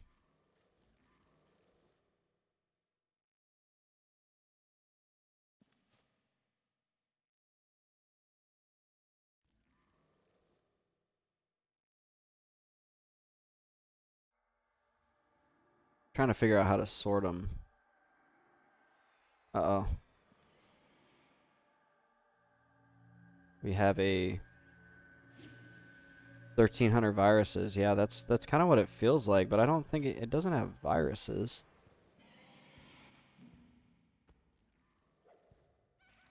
Let's see. Oh, Zeben is hitting for he's hitting for like 39. That means he's a max level.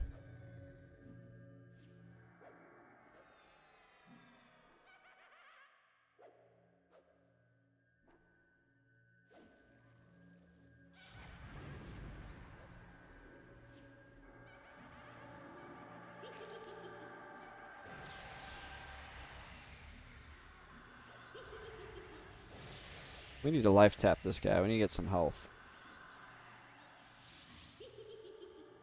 There we go.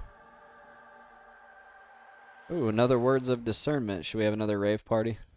Probably not.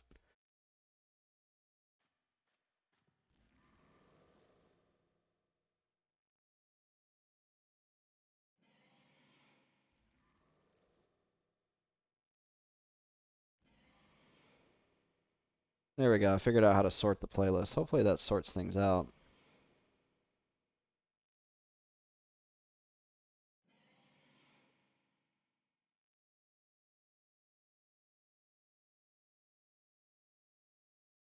There's actually a handful of people actually watch these on replay, so I like to try to keep up with it.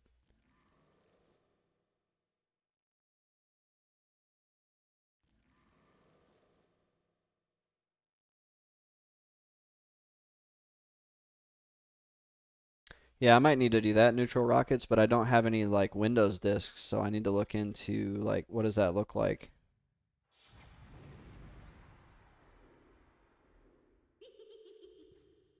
Not sure if you can do that. If there's like maybe a restore I can do that doesn't require a disk. Because the computer came preloaded with Windows years ago, and I never like purchased the copy that it came with.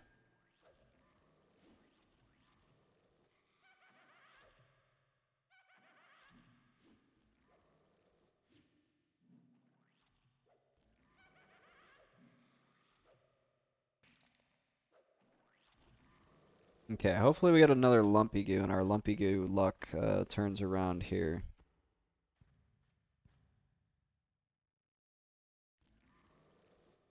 I don't want to be that close. You gotta be like, you gotta be positioned just right. Actually, I can't see from here. There we go. Come on, Lumpy Goo.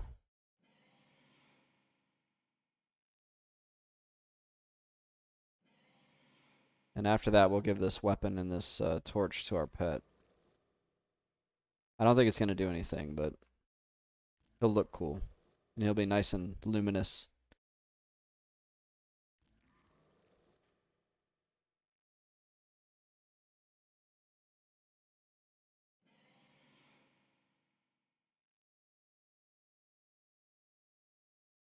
We make kind of decent money down here, but you don't make the money here that you do at like the Giant Fort. That Giant Fort is a platform. Made 1,000 plat there on just like vendor trash.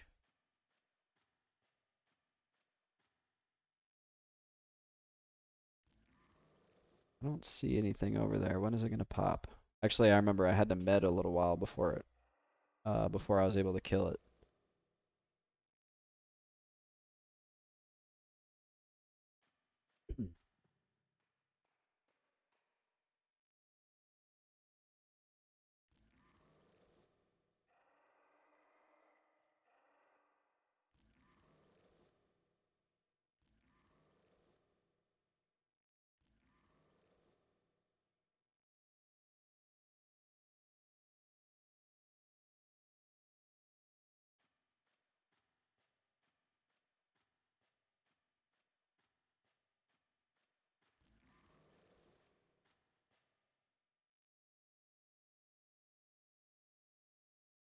Looks like it's pretty much in order. Looking over this playlist to see.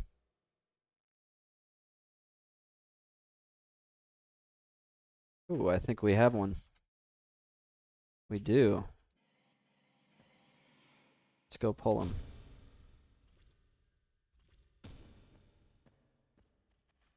Come on back. Get back here. Okay, he's in the wall. What's going on? I don't want him in the wall. There we go. I want to be able to loot him.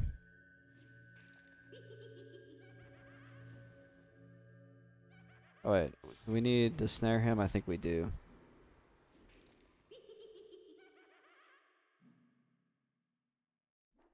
Oh, I think he's got, yeah, he's getting pierced by thorns, so that means he's got that stupid sword on him. Which I would like to give that, actually. That's like an idea, but I've got one in my bank, so I can't, yeah, he's got the dang sword, but I can't click it because it's a lore item and I have one in my bank, but that would be the ideal weapon during this farm to, to give him that. Then Zeben would get thorns, which would make him a lot more effective. Do I plan to release Mr. Best Friend from Solo Self-Found? Yes. The answer is undoubtedly yes. He will be released from Solo Self-Found once he hits. I don't want to call it too early. I was thinking level 50 initially, but there's a strong maybe that I will go to 60 just because I don't want to leave things like unfinished.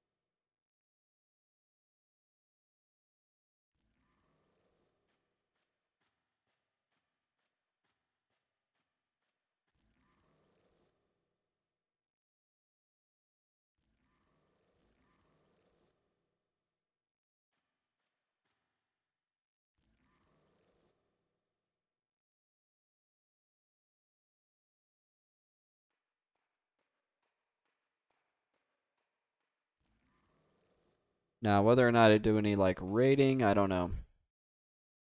Sorry for the silence there. I was looking over my YouTube playlist and just making sure it's in order.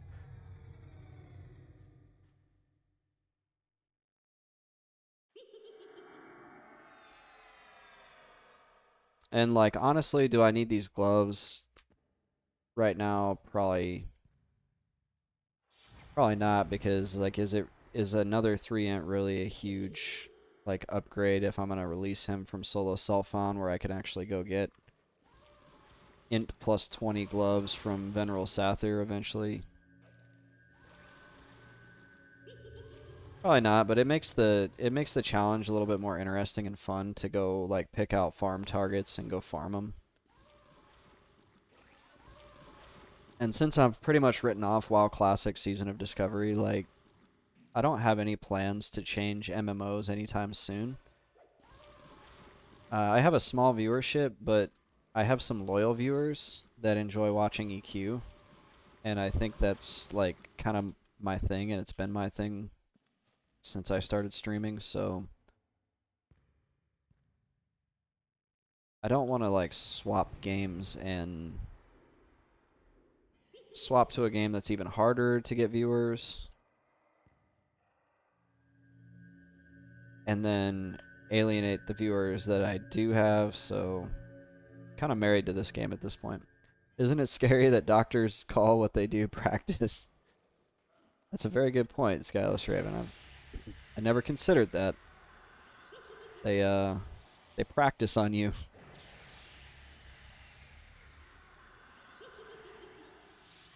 You're like like a guinea pig for them. I really wish I could take this sword and give my pet that thorns. That would be so nice.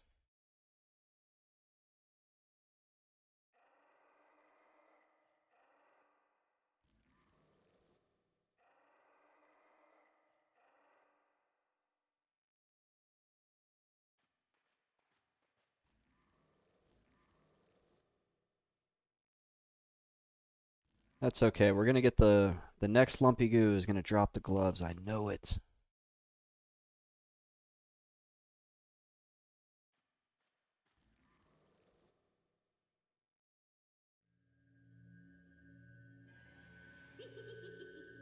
The wiki says it's a 20.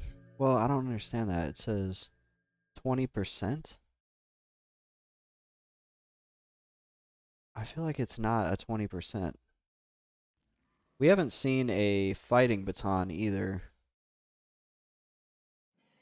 So yeah, we've seen the here. Let's just bring that up.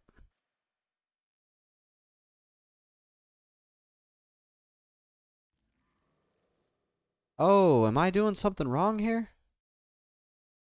I think we are. I never noticed this. Thorny Goo is located in the hole in the wall. He drops the two-handed practice sword and the grave sandals. Carpet Goo spawns in the room adjacent to Thorny Goo with a fire pit and a carpet. Hence his name. His loot table includes the various skulls, worm-eaten gloves, and the fighting baton. No! We've been doing all this for naught. Okay, so there's the carpet. So we need to figure this out. How do we... It must be this guy here. So how do we do this? Because there's a lot of enemies in there. I think we need to bring our pet out here and just watch and make sure he doesn't get us killed. Okay. We're going to have to do some... We're going to have to do some, like, creativeness here. We're going to need Screaming Terror.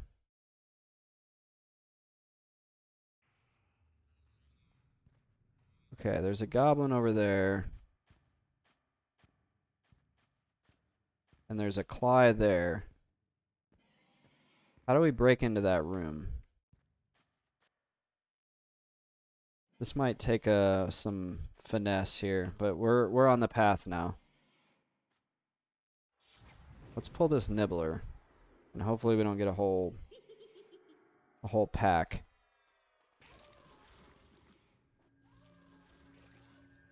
So I know the coerced and the Cly are on the same, like, aggro table.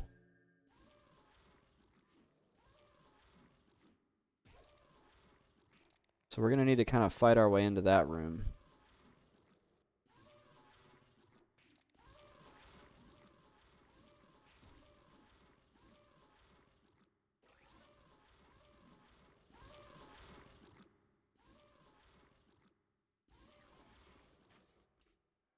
Let's see if we can grab...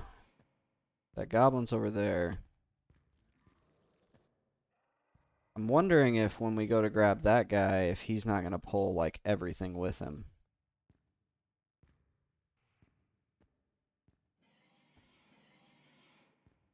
So do we want to clear out some room, or do we want to just full send? Let's see what happens if we do this.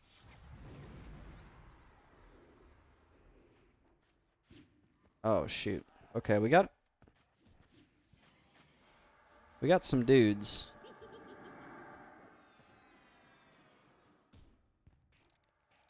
We need to root him, actually. Then bring the...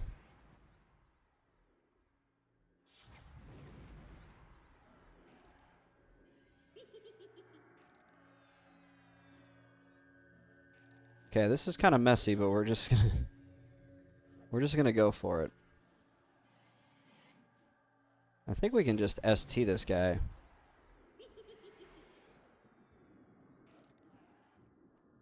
That goblin's healing. That's not ideal. Okay, we're gonna get rid of ST. We need to nuke.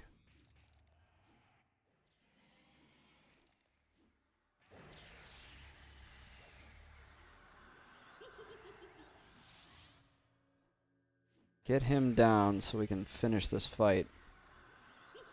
Okay, there. He's down. And the evoker's at like less than 50. He's getting heals from that acolyte. Okay. I like how the acolyte will heal him, but he won't help. Alright, now what's in there? There's just a nibbler and a goblin in there now.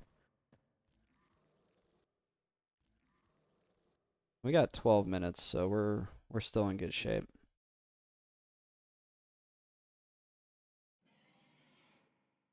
I'll probably just send the pet in to get aggro. Oh wait, the nibbler's on a separate spawn or faction, so we can just grab the nibbler next. I can't believe I didn't know that. I feel kind of foolish. So I've been fighting that one lumpy goo for I don't know how long, not realizing that he's not even the one. I was like, I've not seen any fighting batons. And then I go look, and it's like, nah, because you're not going to get any fighting batons from him.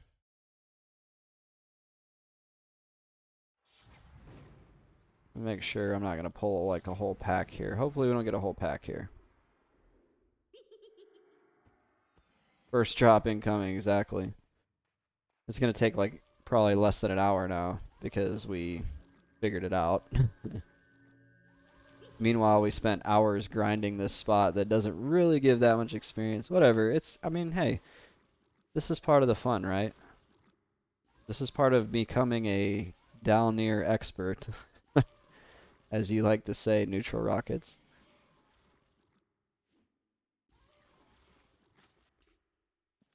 Nice 2 to 3% after 8 hours, exactly. I think I've gotten like 10%. I'm gonna send my pet in. We're gonna go full send here. Oh shoot, there's a Cly over there.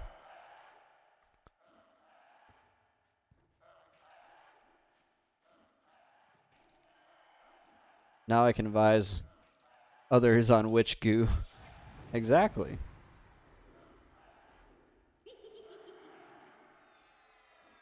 This might be an interesting. This might be a tough room to hold down. I'm definitely not gonna go pull anything extra.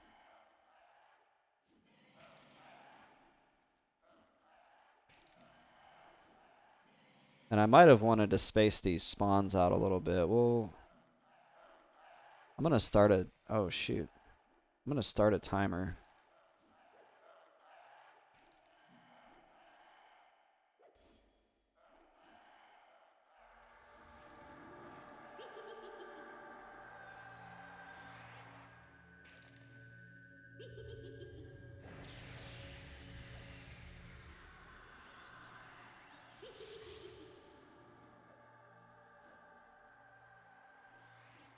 We'll go with 10 minutes for now, because I think it's been about 2-3 minutes. I'm going to sell my Dalnir consulting services.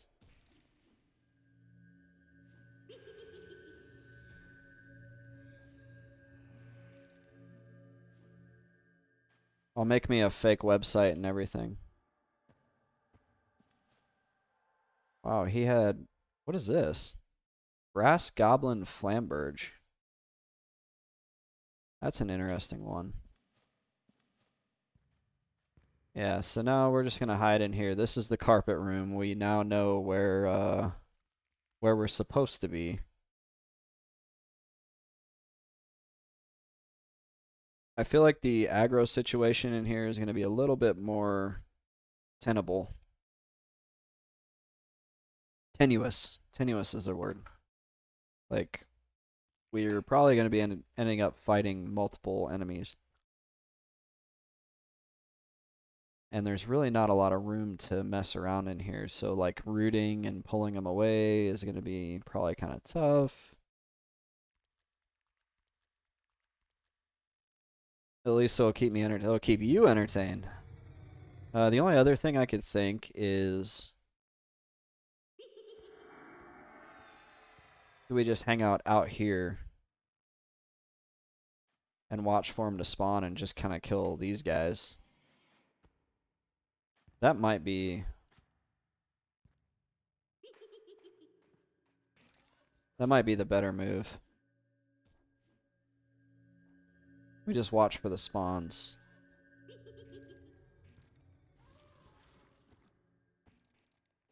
We just kind of chill right here and zoom the camera out.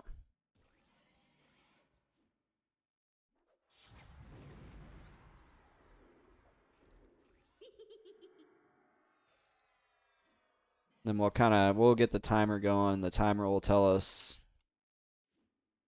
when the spawns are coming. I'm going to set one for 12 minutes for the outside room spawn.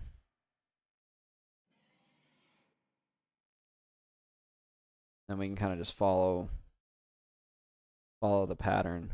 I like it. We're the only one in here again. I feel better when I do this. I experience like a hit of dopamine when I see that I am the only one in this zone.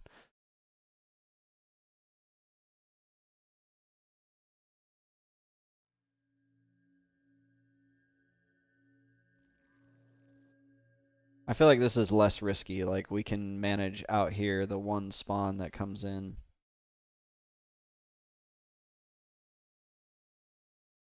And now we don't have to mess around with that, like, the weird door / getting aggro from the hallway.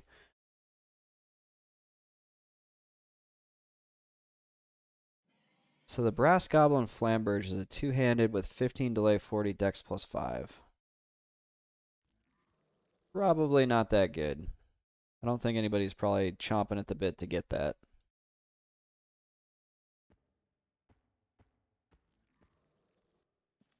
But you never know. Maybe I'll run into some noob in Cabalus, and that'll make his day because he doesn't have a two-hander that's very good. Some like level 4 Shadow Knight, and I go hand that to him, and he's gonna be like, "You're the best, Mr. Best Friend." I always imagine Mr. Best Friend as kind of a like salty character though. They're like, "You're awesome, Mr. Best Friend, thanks," and he's like, "Screw off, kid."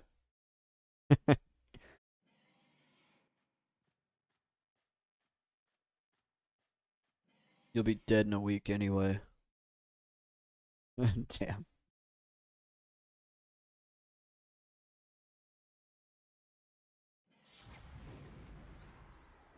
Yeah, I think we can hold this down.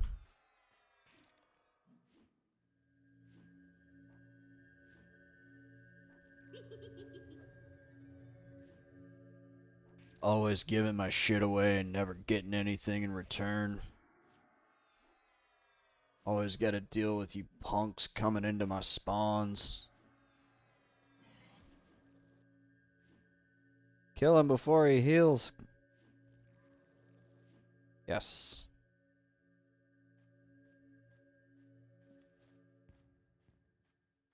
I've killed 100 Sarnax and never seen a single dagger. Words of discernment. Never seen them. I just keep going in that godforsaken hole. And he's wearing all this like tattered stuff too. He's wearing these like tattered leg wrappings. He's wearing what else? I've got something else that's tattered. The grave sandals. They all like reduce your charisma. His charisma's at 42. He's wearing this nose ring that reduces his charisma.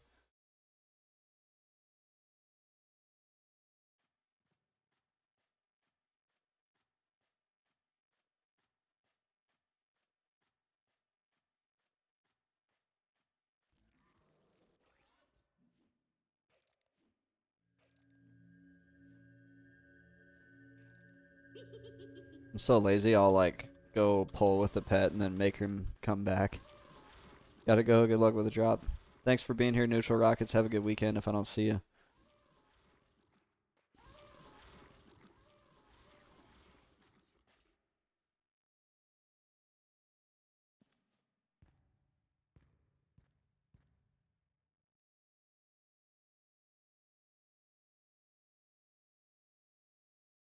Okay, now we just hold this down.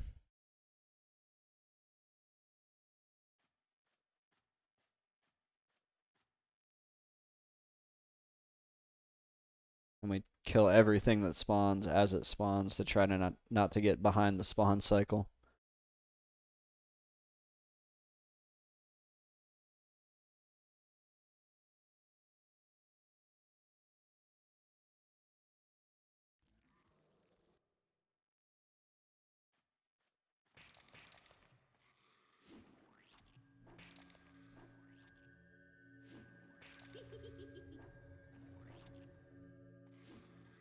I feel like we're gonna need pet heal up on the bar. Or whatever, shadow compact. Try to keep the pet ahead of the curve here.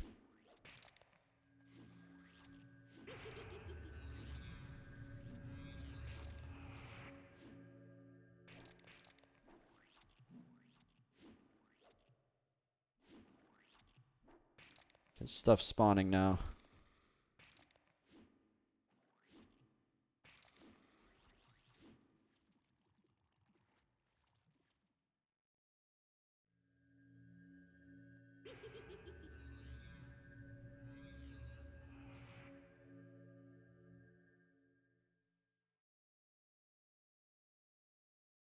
Just keep the pet topped off and let him do most of the heavy lifting here. Yeah, hopefully we get the gloves now that we know where we need to be. Foolish of me for not doing my research.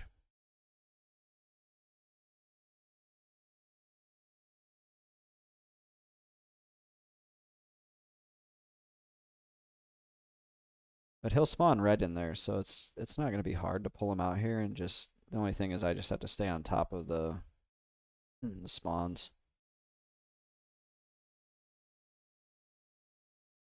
But I actually don't need to kill everything in there because he's a lumpy goo, so he's not going to be on the same aggro table as the rest of the enemies in there. This is really not a huge deal if like other stuff spawns in there. Oh.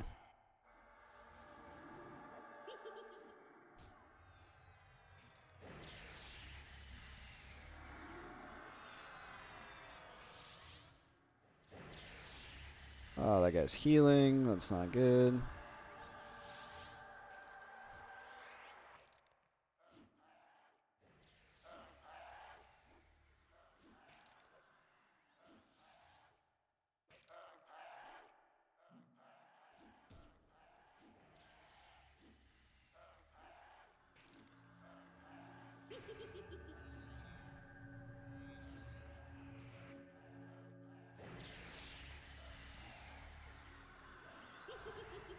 Oh man, he got a heal off right as I nuked him.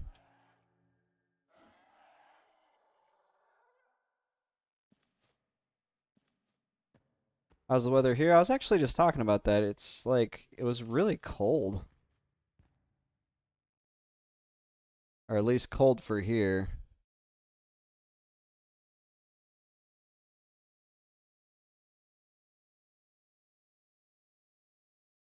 It's not as cold as it is up north, but for us, it's like, ugh. It was all rainy.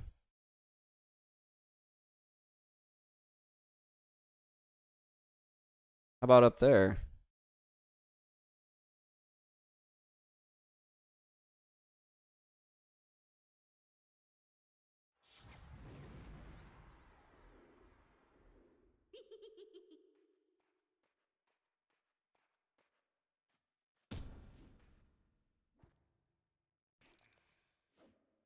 It's so cold that I have to take half of Viagra so I don't pee on my shoes. That's it. That is cold. That sounds miserable.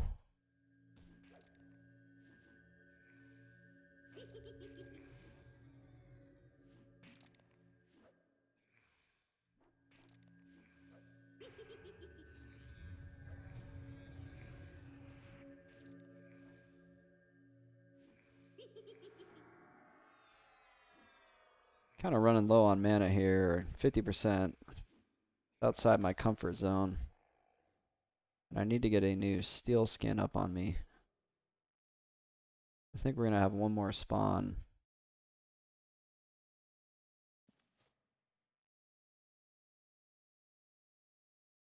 What is that? Evoker?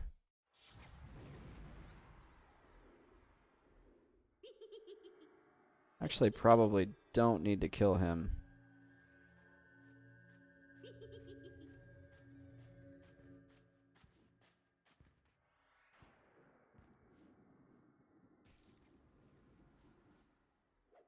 Oh my gosh, how many times can steel skin fizzle?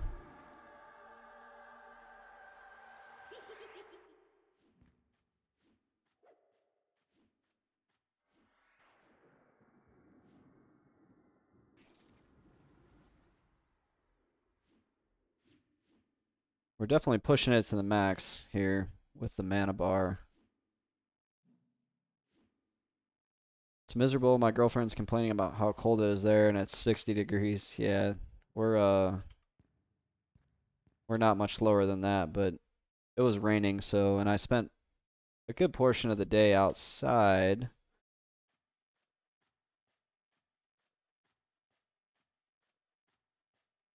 But luckily I've got good like a good jacket and stuff to wear, so it's not a huge issue. It's I mean, I was still out doing like I was out still running outside.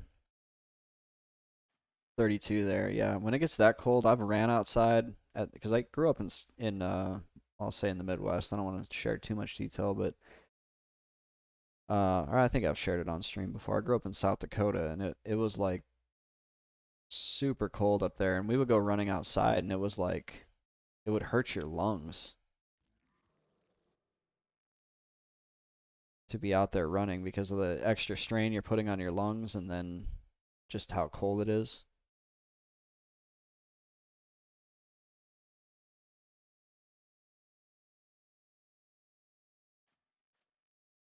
Come on, Lumpy Goo.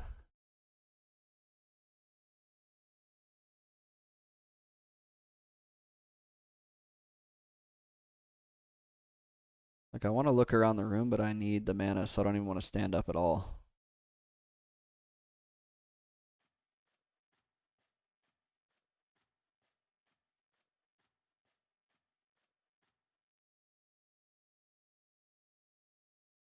Nothing out here, okay.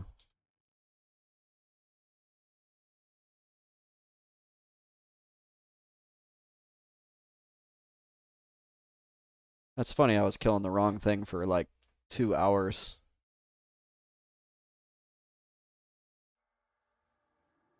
I figured Lumpy Goo is a Lumpy Goo. I didn't think there was multiple Lumpy Goos. I think that guy's just gonna hang out over there, so I'm not gonna actually like pull him. Because I don't think he paths or moves. And we may have already killed the spawn that we needed to kill, so we might be actually waiting longer. We'll see here. If I don't see him in another minute or so, we'll know that we're already past the spawn cycle. Mana's looking a lot better, so. There's points where my mana gets really low. It's when I refresh Augment Death on my pet. And when I have to refresh Shielding on myself.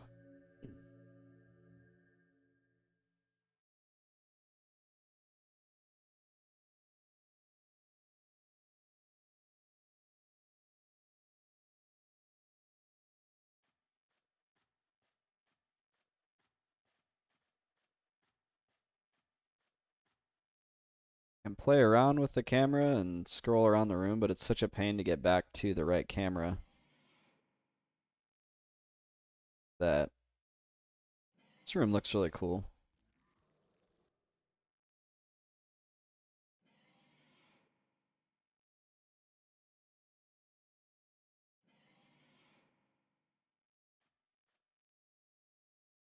We're gonna get it now. I can feel it.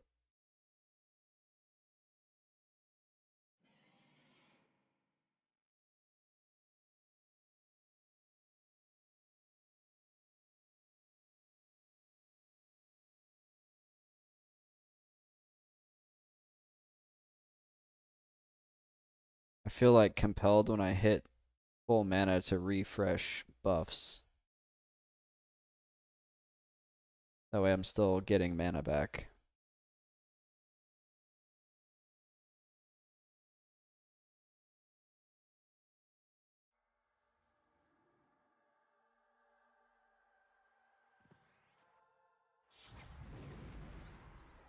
Ooh, he mollywopped him. My pet just hit him for like 30% of his life.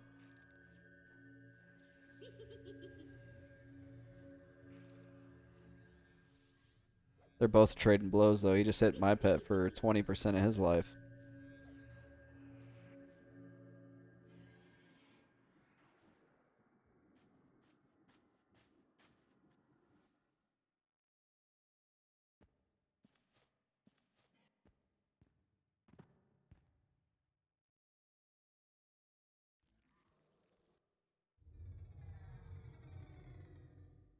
Yeah, that guy's going to stay over there. If he stays over there and he doesn't do much, I'm just going to leave him.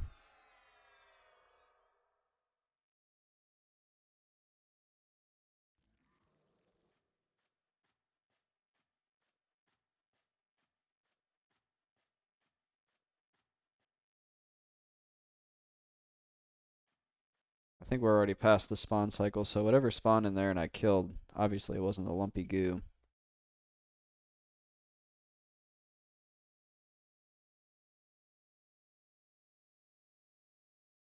It's funny because this room was like super scary back in the day, and now it's kind of like, eh, it's not so bad.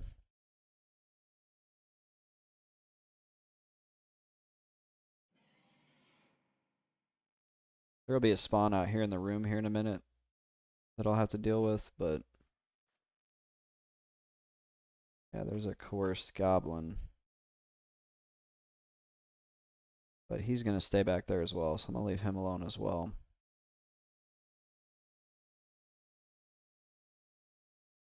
Just saw the greatest one-liner joke. What's the greatest one-liner joke?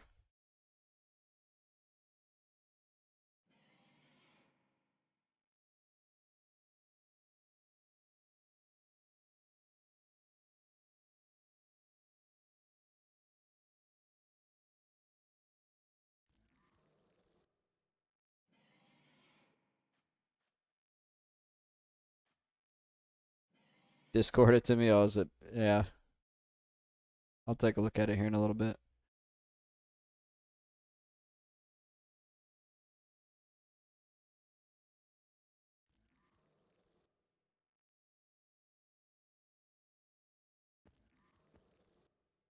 We'll pull this goblin because... Uh-oh. Now we got a nibbler.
I'll have to pay attention to when I pull the lumpy goo so I can keep an eye on that spawn timer.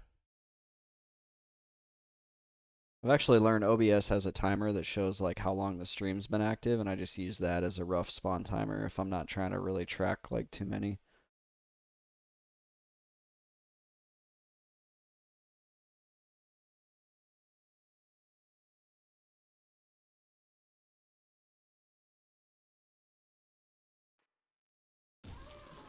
Ah, that dude spawned right on top of me. Guess that's not a good place to sit.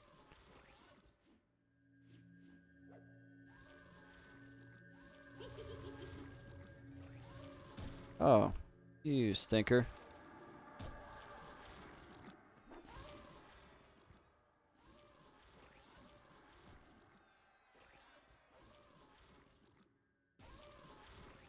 Oh, now everything's spawning. Uh-oh. Don't let him get away.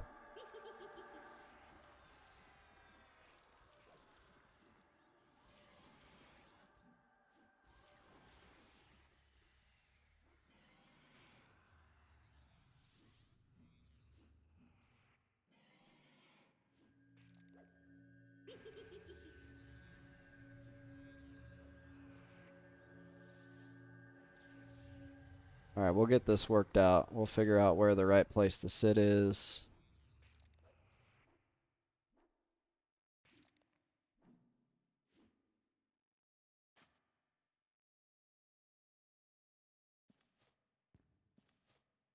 Ooh, an opal. Nice. That's good money. 'Cause, yeah, I don't think I need to kill this follower.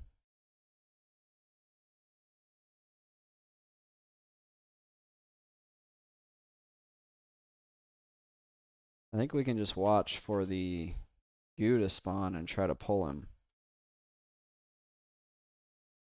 I can't see behind him. Okay. I was going to see if maybe there was another Cly back there. Guess we can grab this follower because we're at full mana.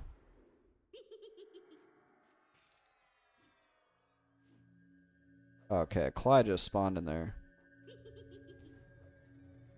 So we do need to kill him. Because I think a Cly shares the spawn with the Lumpy Goo. Normally, back the other one, the goo was like exclusively a goo or a nibbler for placeholders.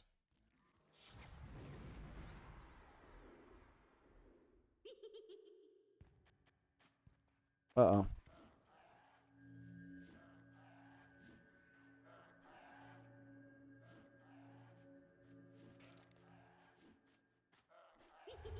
Let's pull you over here and root you.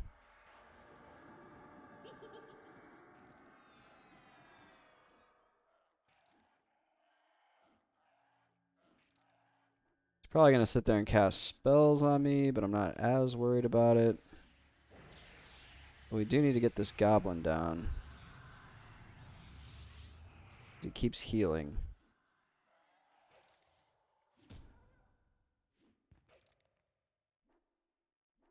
Alright, we need to put a heal on the pet.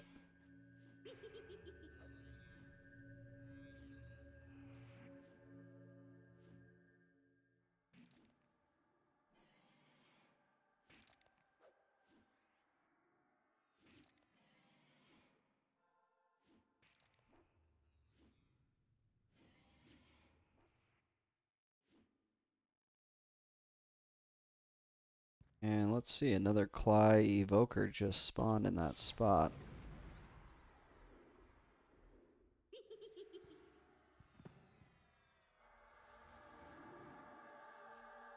Oh wait, Cly Acolyte.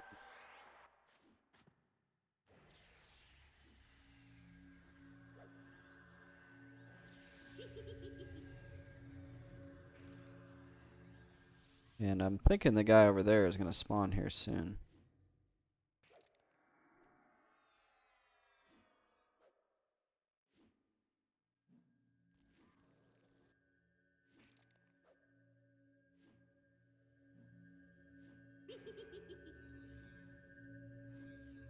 See if the pet can get him down, but through his heels.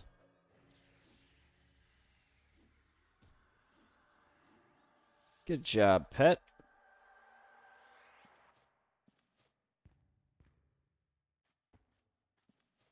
That was a lot of enemies.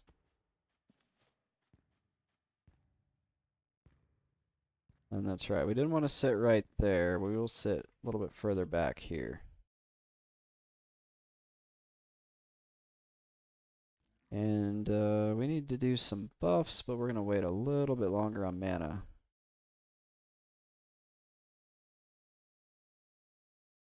Luckily, we got that sweet Necro clarity.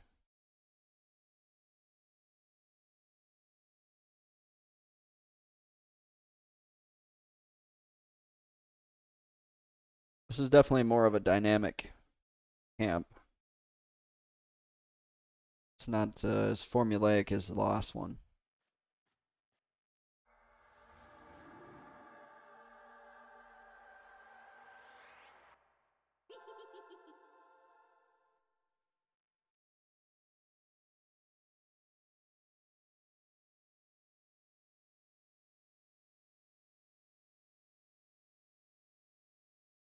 Fortunately, we've done, I think, 3 spawn cycles, maybe 2, and we haven't seen the Lumpy Goo yet.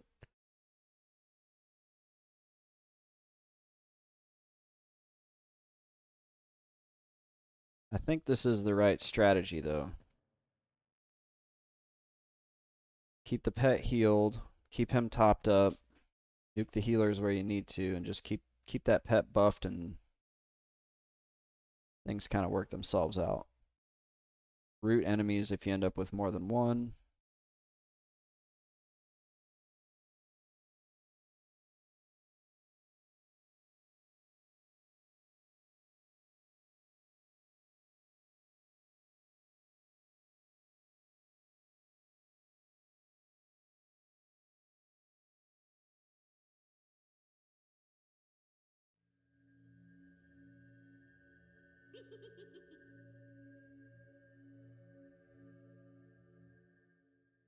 And now is a good time to rebuff the pet with Augment Death.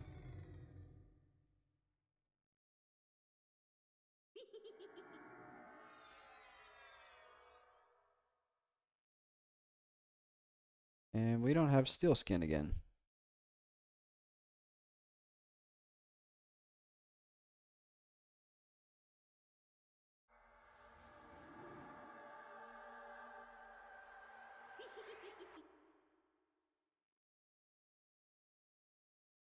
There we go. And keep that nuke up. So I got to remember whenever I do the buffs that I continue to put the nuke back on my bar.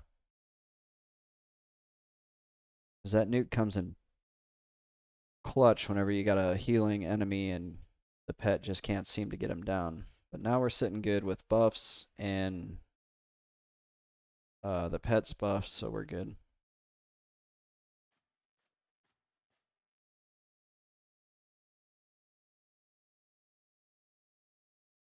Hopefully we get the Lumpy Goo on this one, we get the worm-eating gloves, and we can bounce on out of here. Or at least go down to the next floor.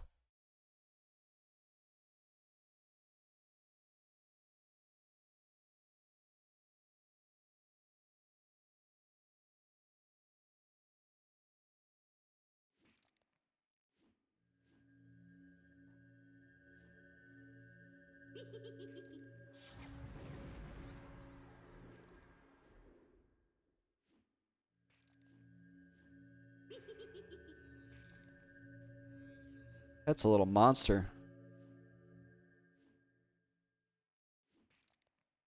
She's healing.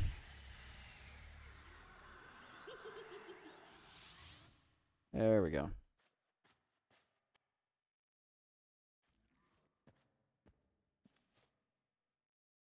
Words of Possession.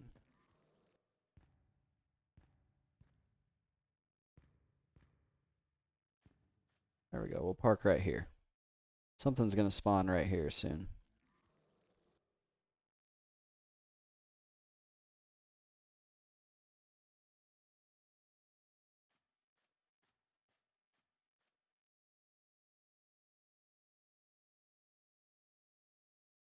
But as long as we keep them all broken up like we are, it's not going to be too bad. There's definitely a lot more going on in this room versus the other camp I was doing.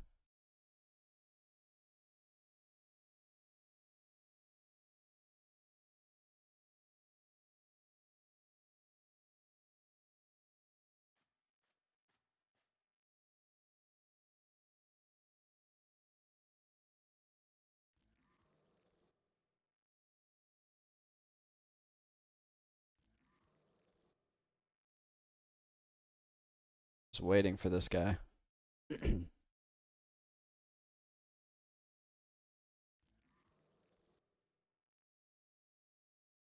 going to be really busy for me through the holidays and really busy into the next year.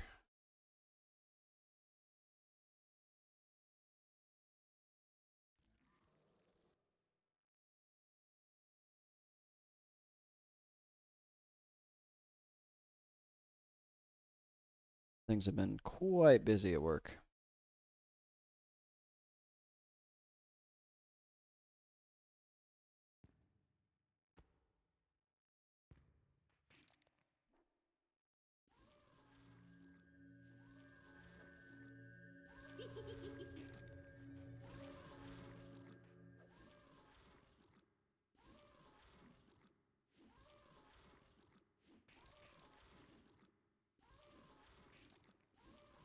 This Necro is like really grown on me though. I'm really enjoying this.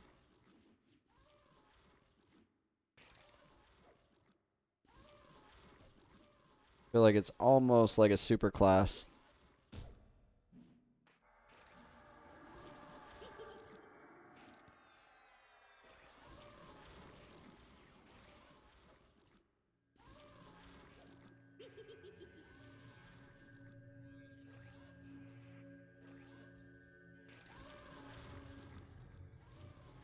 Sometimes I wonder if any class is a super class as long as you play them well enough. But I feel like the Necro has got a lot of good tools now. Now that I've hit level 40. I feel like they're a slow starting class.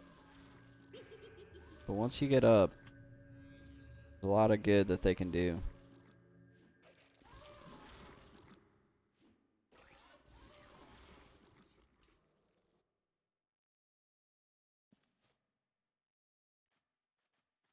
We should have guys spawning in here soon.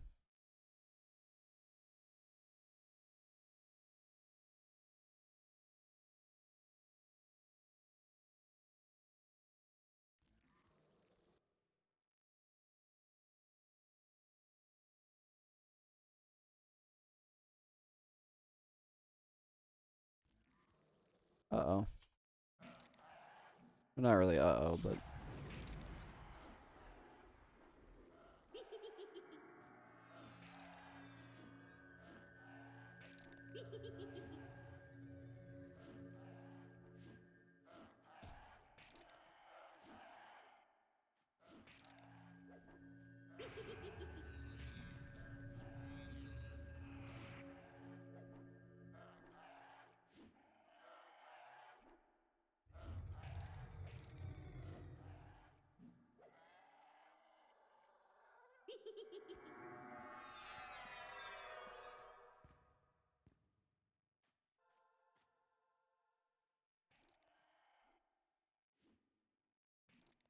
we get shock of poison back on the bar because this guy heals.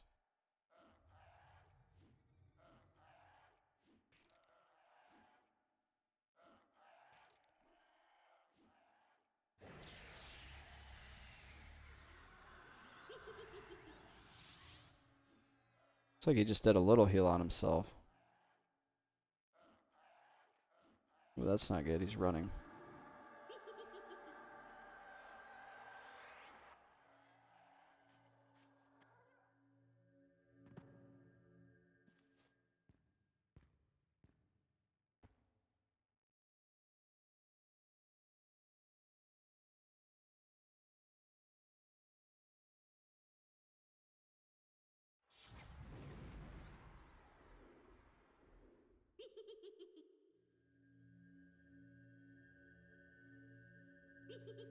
Oh, she got her pet up.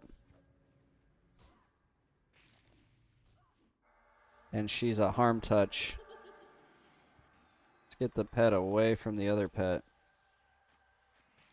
No. Back up, back up, back up. There we go.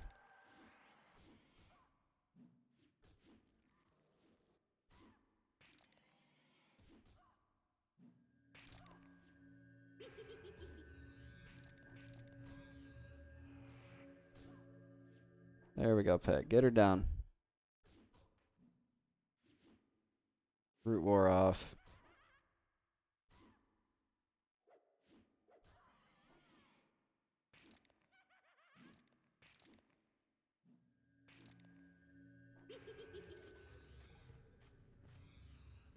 I'm not even going to bother with looting because I need mana. I'll loot later.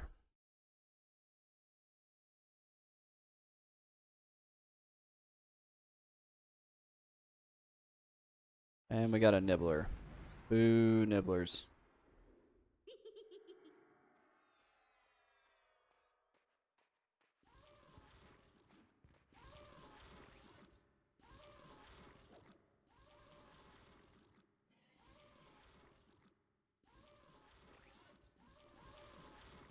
We need lumpy goos, not nibblers.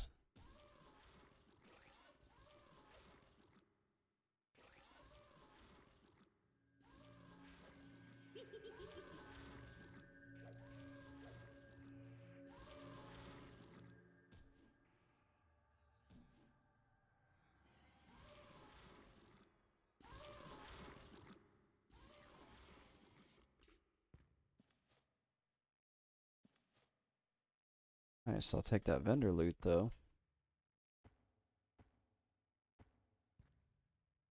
Not really sure. Oh wait, there we go. Like I'm not really sure where they're gonna spawn.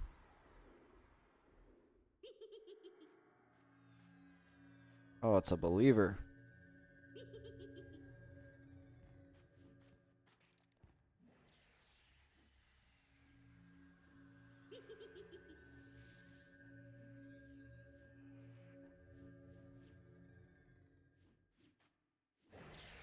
These ones you definitely want to get some nukes on early. Looks like he's gonna get a heal off. Ah.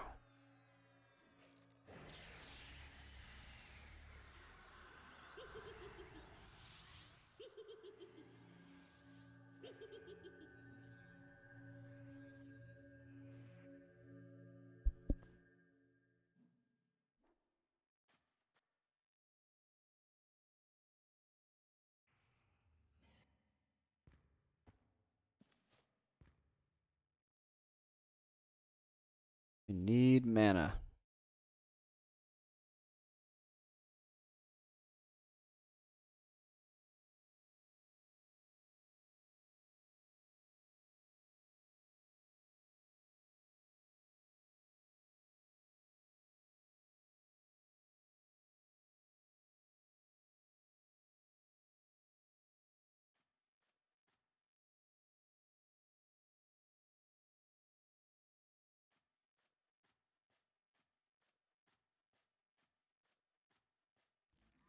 Still chilling in here solo. Nobody else in down there.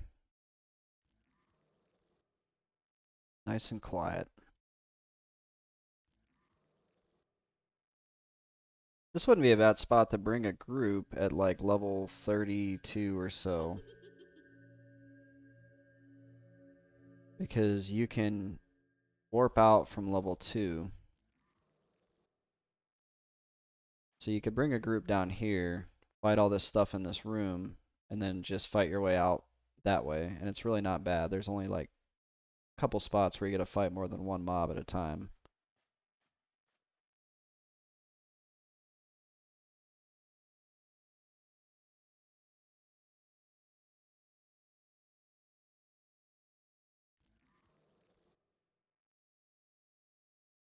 Having that sweet necro clarity is what makes this totally doable. I like that the designers of this game or the developers gave the classes the tools they need to be successful.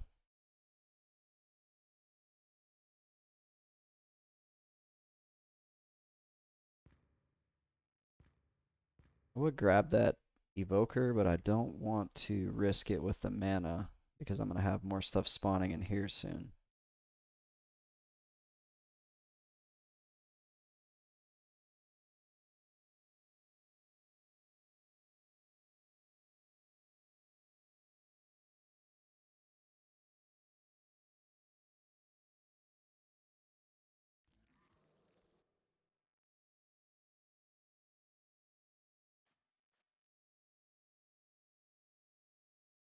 Need to keep this place locked down. Because I feel like the wrong 2-3 mobs spawn in a row, we could still end up in trouble.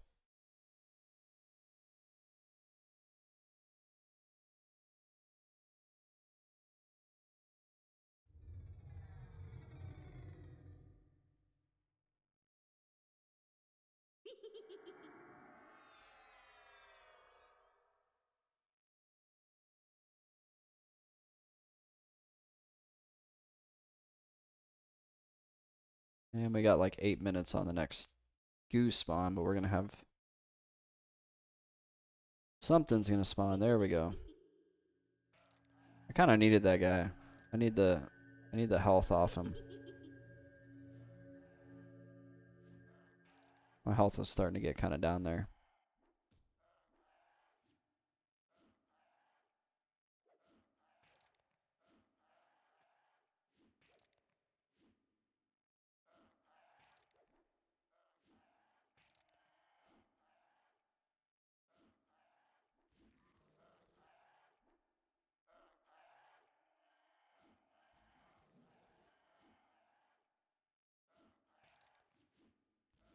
Interesting, he didn't run.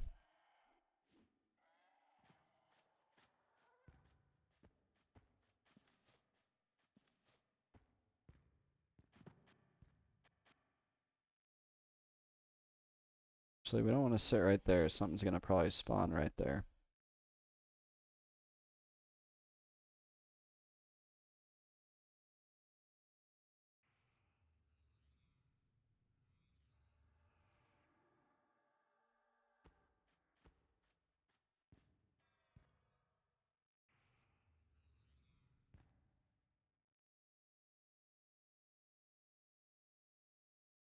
You get like a little bit of a grace period when something spawns if you can get your pet on it. But it's pretty quick. You gotta be pretty on the ball. Like if he pops up, I gotta like click him and get my pet on him in probably about 2 seconds before they aggro whatever's next to him.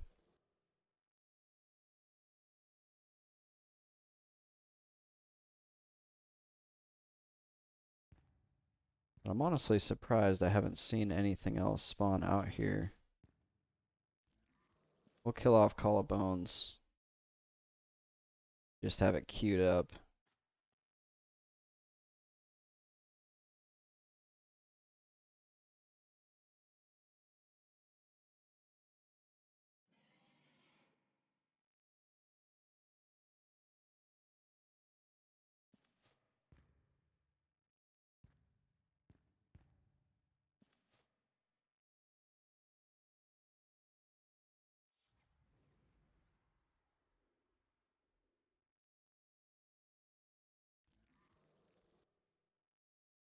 It's okay. We're gonna get the lumpy goo on the next spawn, and I have a feeling he's gonna drop the worm-eaten gloves. Ooh.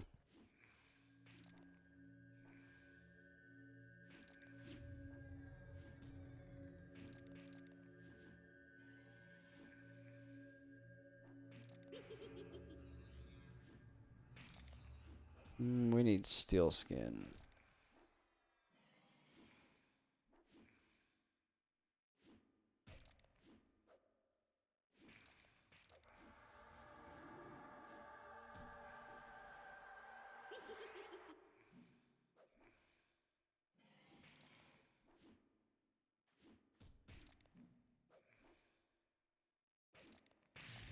Oh, hello.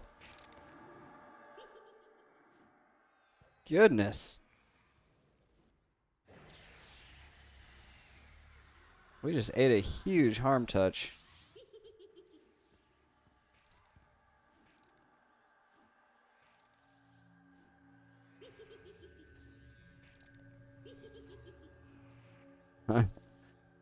That woke me up.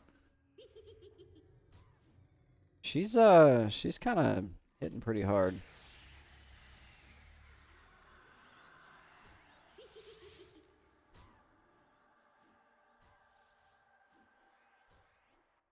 Just need to keep healing the pet. Pet's doing good work, but man, he got beat up pretty good in that last two.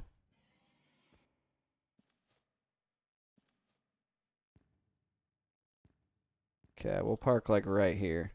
Oh shoot.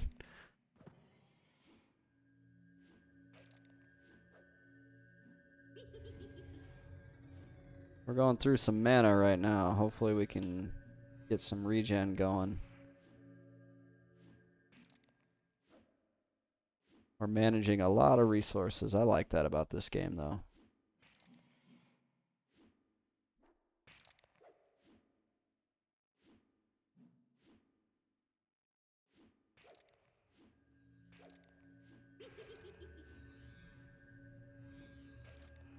That's getting kind of beat up. And we're right at the beginning of the big spawn cycle.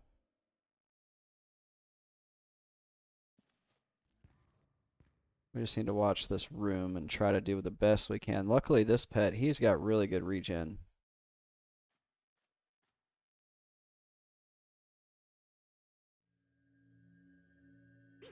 Just keep throwing our health to him. And between his innate regen and that health coming from me, we should be fine. We want to get a steel skin up.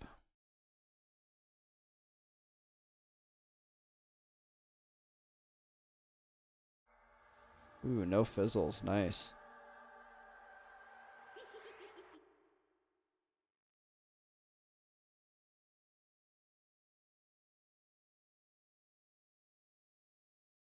I was going to grab this guy over here in the side, but we're about to have these guys spawn, so I'm going to leave him alone.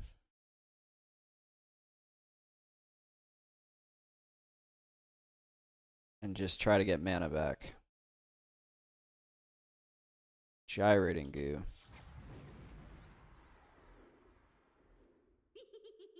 I don't think that was the spawn, though.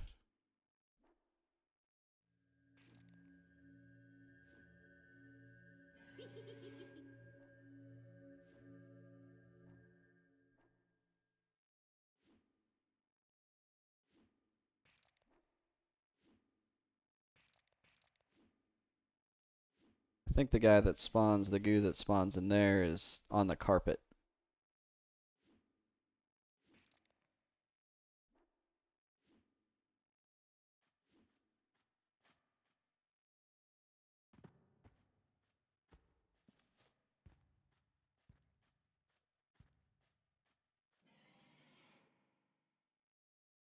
So we'll just try to get some mana back, and they're gonna be spawning here really soon.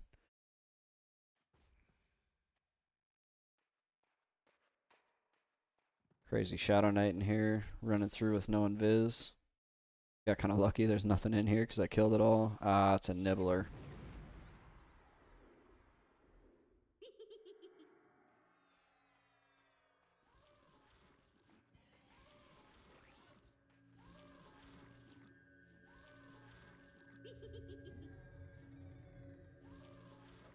And we haven't seen a single lumpy goo on this one.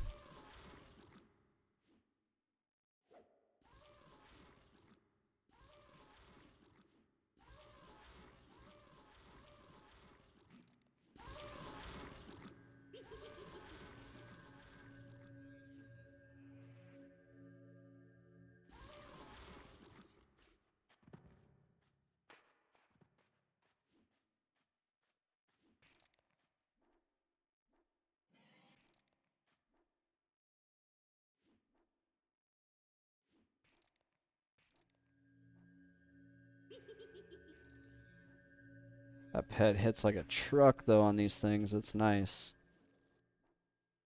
And even though the experience isn't the best, I've gotten about 10% tonight. For a hell level, I'll take it. Uh-oh.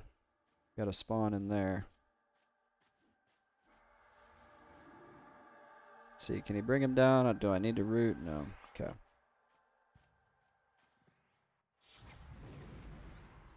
We're just watching to make sure that Pat doesn't come around the corner.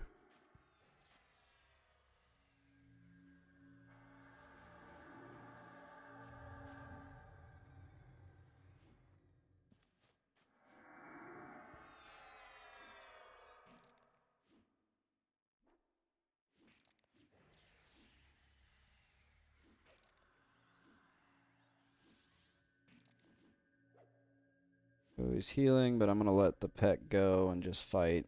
Maybe he'll interrupt. Yeah, it looks like he got an interrupt. That's good.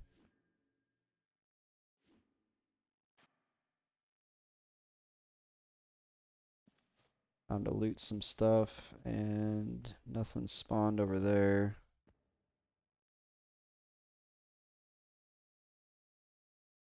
So it looks like the spawns aren't broken up the best because I'm getting a lot of like action all at once.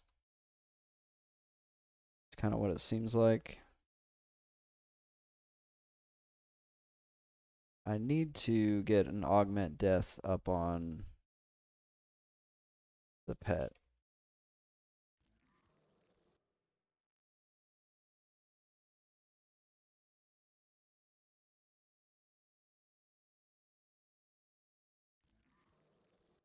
You still got 2 minutes on it, but I like to do it whenever I have the mana to do it.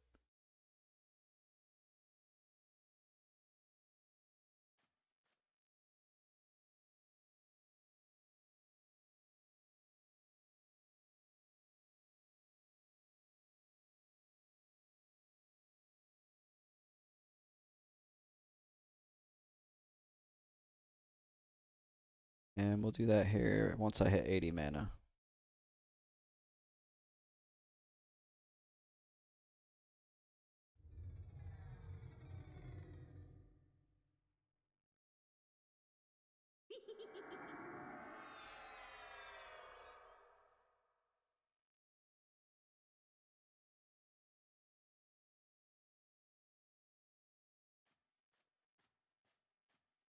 Not a very uncomfortable camp. You know when you get those uncomfortable camps where you're like, this could go wrong at any minute? It doesn't really feel like that. But there's definitely points where it keeps you on your toes. Like when I got harm touch, that woke me up. I'd try to scroll up and find that, but I don't know if it's even still in the log. But I'm curious, did my steel skin absorb some of that?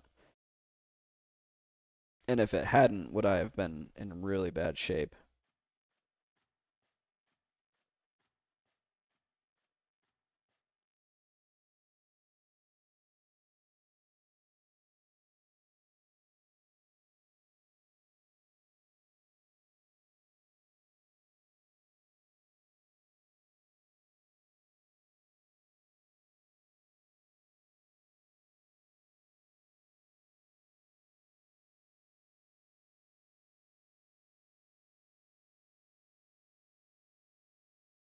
And I feel like this really didn't become doable till like 39, maybe 40.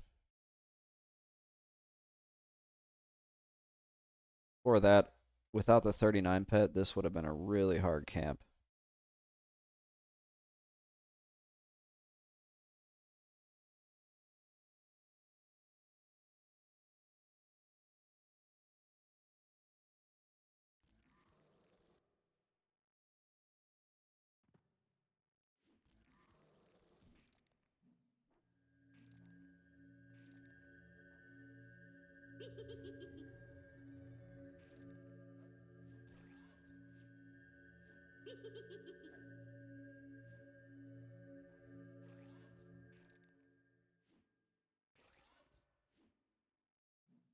I'm not going to root this guy because there's nothing around. Even though I have the mana to. Let's see, is he going to get him down or am I going to end up in trouble here? Oh, he got him. Ooh, nice. Peridot.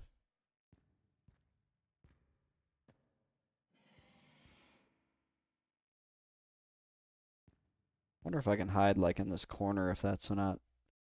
I can see the room.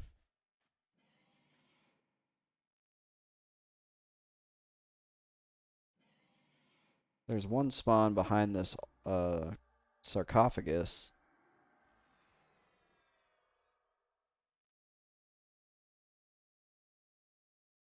But when I see stuff start spawning here, that tells me it's time to go back over there. So I think this will work.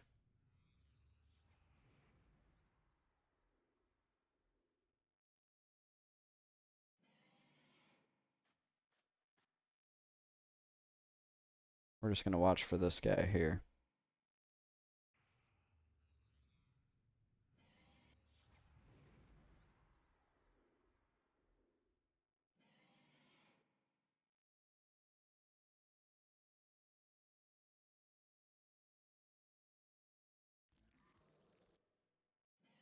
Keep hearing something, but it's not right here, and I keep thinking that something's right here.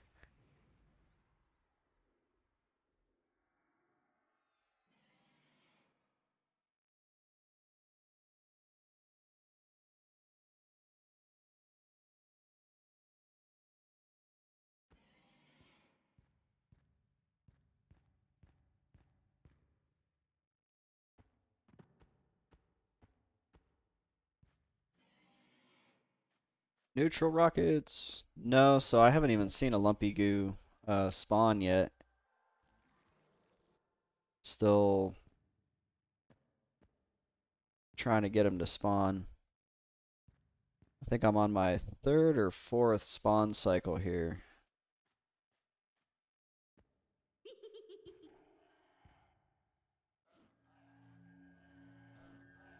Okay, we need to watch out because something else is going to spawn right there.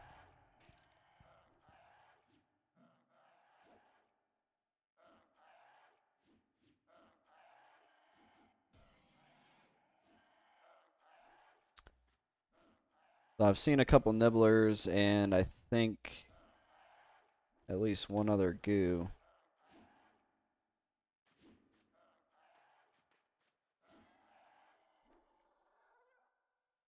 But no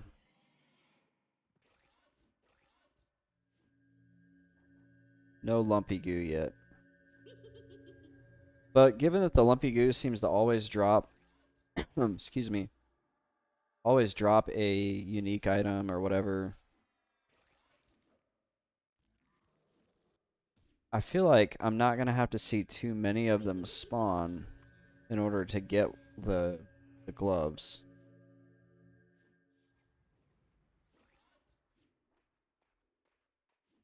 Oh, shoot.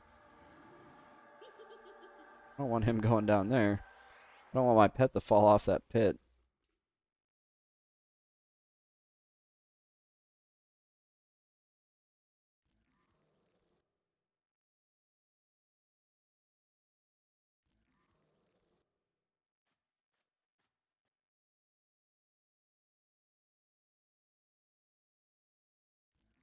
And we know these guys... Oh.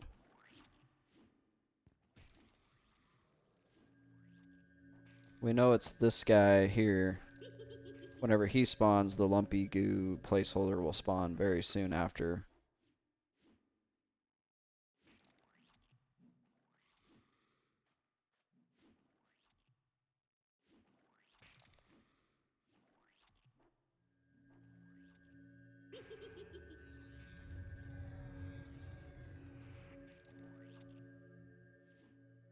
It's just kind of learning the spawn rotation right now and staying ahead of it on mana so I can keep all these spawns broken. Ooh, that's nice. Those rings sell for good. Should be this guy next.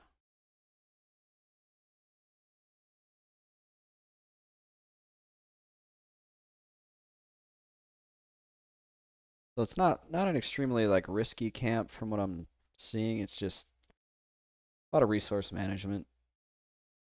It's not as selective like on the last camp. I could pretty much decide, oh, do I want to sit this one out or go pull a few extra things? This one I have to be pretty precise. So I don't find myself without buffs or whatever. Like, I can be kind of proactive. Like here, I can do shielding because I'm already at 100% mana.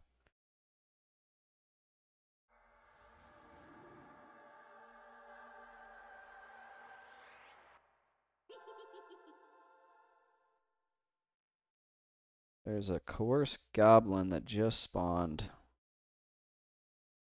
But the evoker is right there, so I'm going to need to wait for him to move. Unless I want to do a Screaming Terror pull.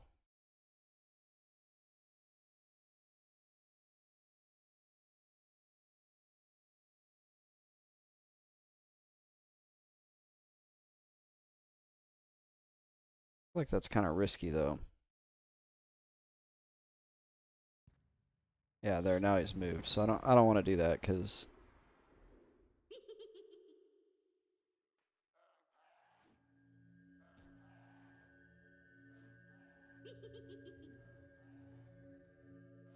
I feel like the pet would have gotten involved either way, and then I would have had to fight both of them at the same time.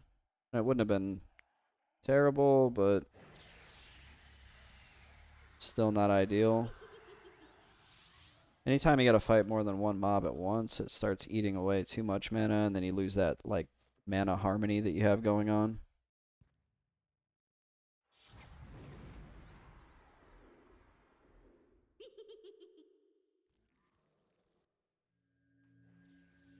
Ooh, there's him standing there makes me nervous because then I feel like I'm gonna get two.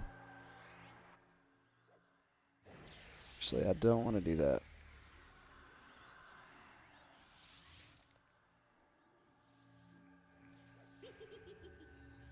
I was gonna put an extra dot on him to try to help get him down because these coerced Ixars do actually do a lot of damage. But I was already down to 50 mana. Pet took care of him pretty fast.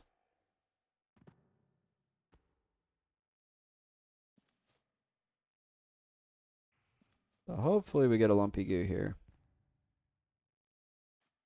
I'm actually just going to leave that Nibbler up in the corner because that's a good ideal spawn for that because it's not a healing mob. And I think the Lumpy Goo spawn will be coming soon.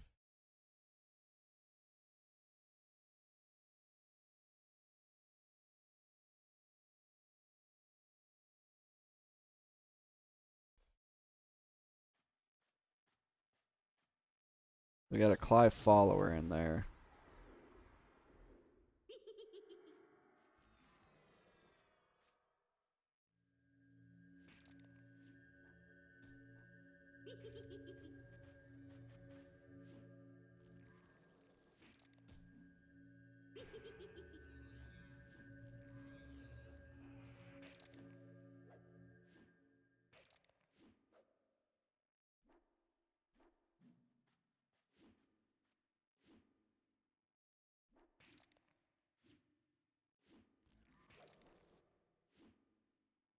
But I'm thinking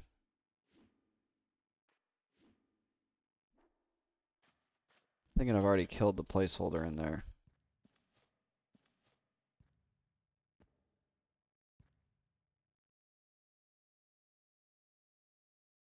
Geez, the silver and copper stacks up fast.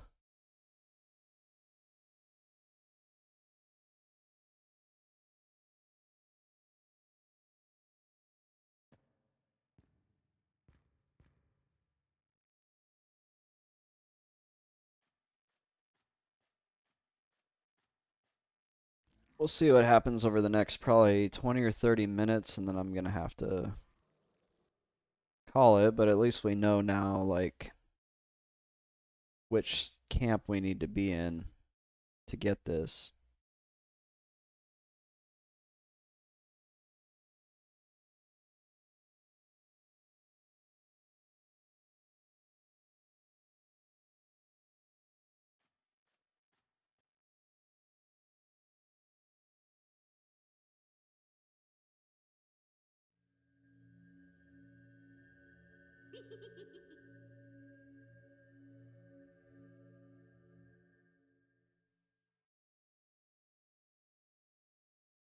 That was weird. I saw like a skeleton pet. There must be a coerced back in there, but I haven't seen that path by before, so that's kind of strange.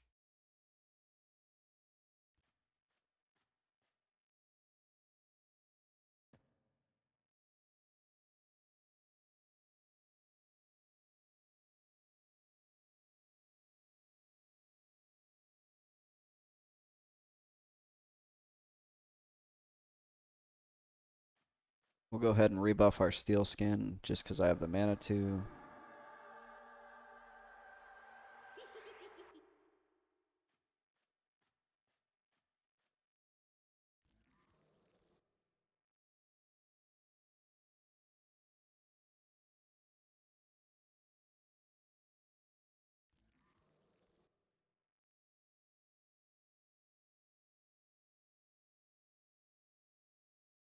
Definitely get a little bit more experience here than the other camp. This is moving a lot quicker. It's nothing crazy, but I'll take any bit I can get. I can't believe I've gotten 63% of this level in Dalnir just doing this.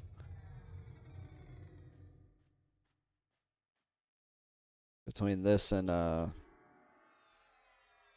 imprecators.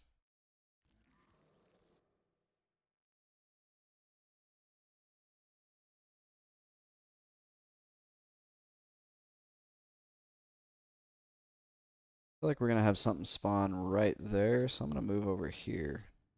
Oh wait, there's a nibbler.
It's funny how you can you learn the spawn cycle, and that's kind of like part of the strategy is, okay, where is this going to spawn? What's going to spawn next?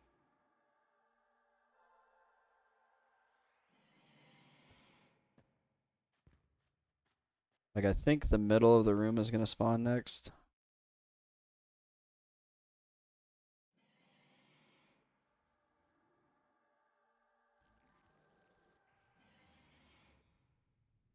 Keep hearing stuff, so I keep looking over there. It's either the middle or the behind the altar.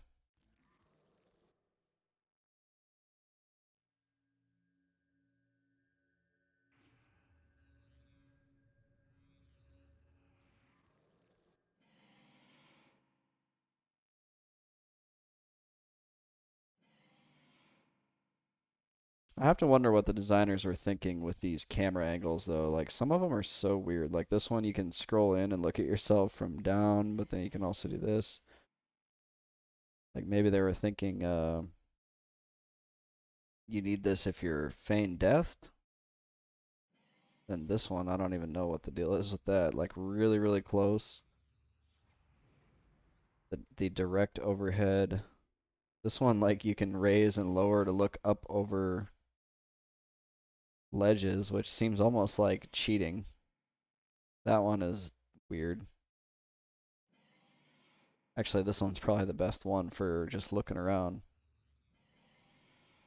Like a security camera. Oh, shoot. I hate that whenever you're in this camera, though, you don't even know, like, what is going to happen. Like, here, I'm totally trying to figure it out.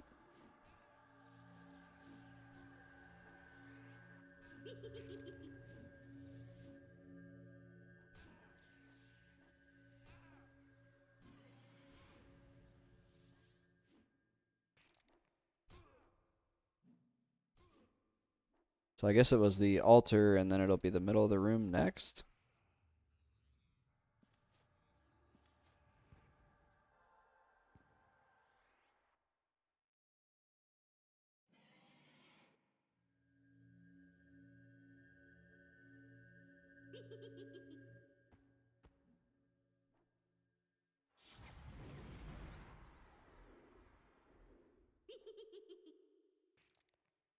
It's almost unfair that I can like send my pet on them while they're casting some long buff, because it seems like the mobs are programmed to spawn in and start trying to buff themselves. And I get so much time, my pet gets so much time to like fight him.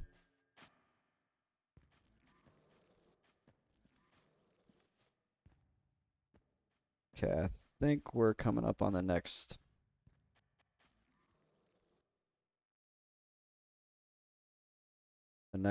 spawn up over there.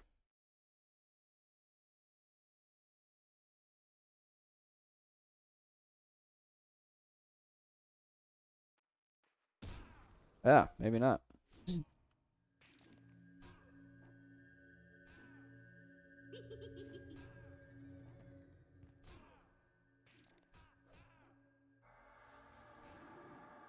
I don't want to get too close to that nibbler.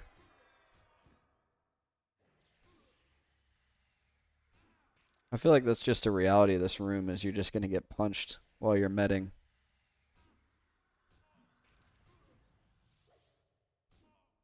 I haven't quite figured out where they're spawning at and when. I'm not going to track like 15 timers because I've got it under control.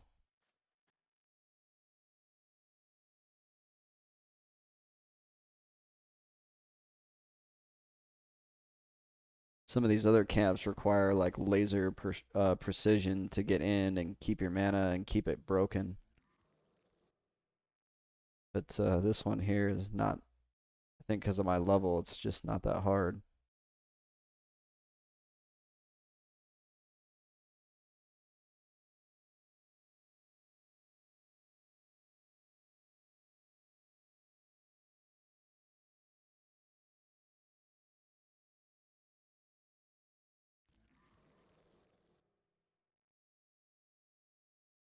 Wonder what that Shadow Knight was doing. Because he ran down, he went down to the 3rd floor. He's already gone. Maybe he's doing the Green Mist quest.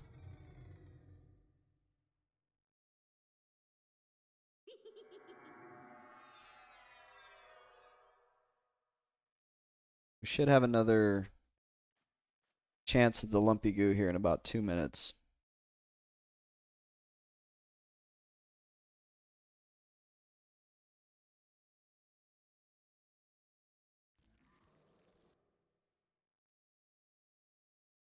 There's a gyrating goo.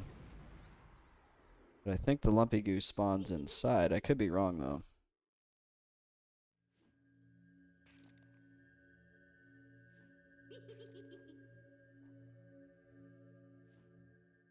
That's just... No, because that can also spawn a Cly, so I think the Lumpy Goo is the inside spawn.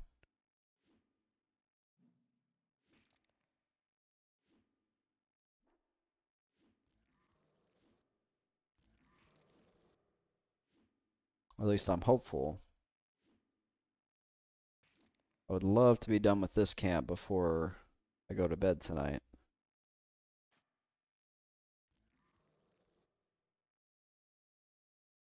Okay, there's a Cly Evoker in there. We just need to watch.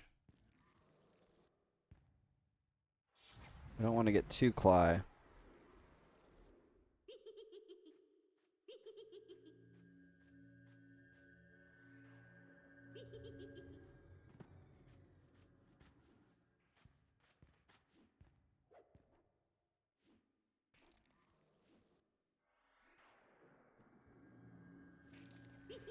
Yeah, he can do some damage, but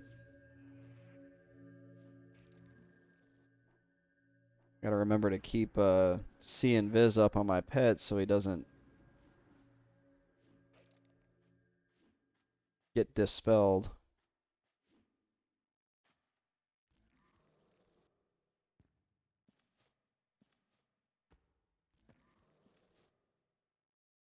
I'll take that pearl earring. That's some more money.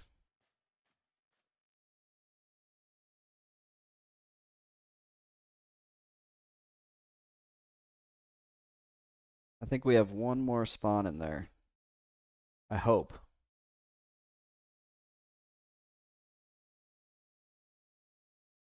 Hope we get one more spawn in there and it's the lumpy goo.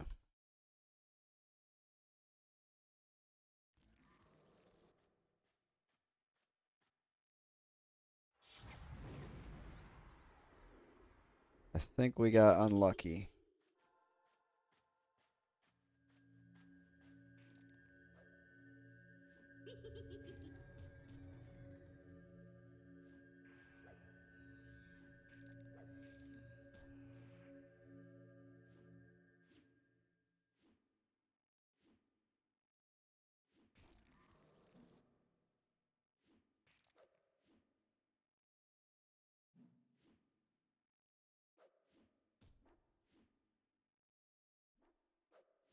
So we'll have to wait another whole spawn cycle to see if we get that goo.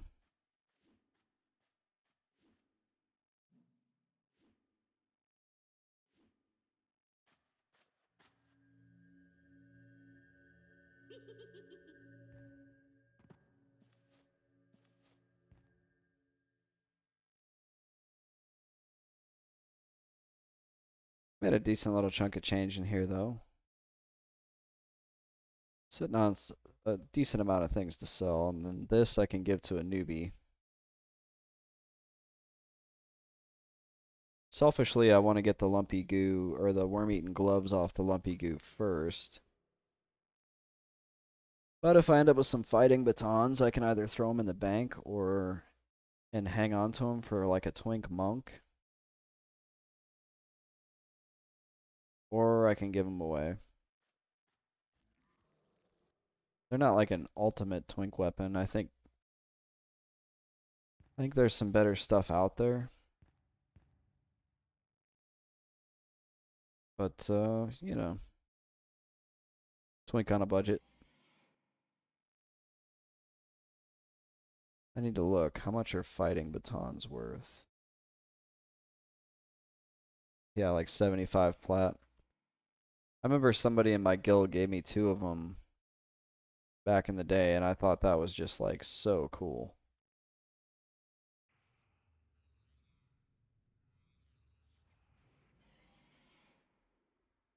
They're not a bad little weapon.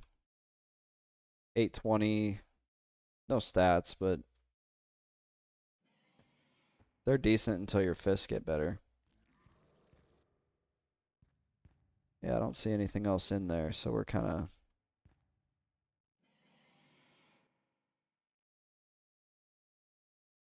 stuck till the next spawn.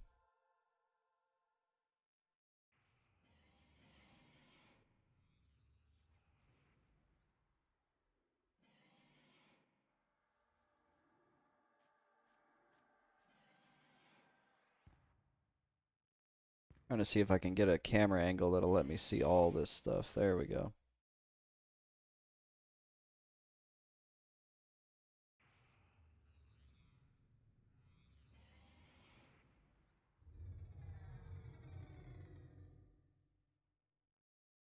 Hopefully this prevents me from getting punched in the back or harm touched.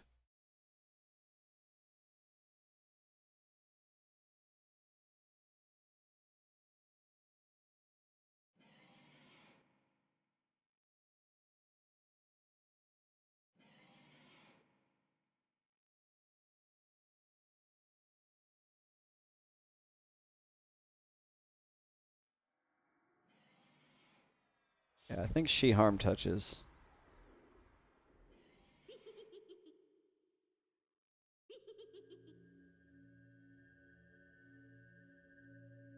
Maybe she's a cleric.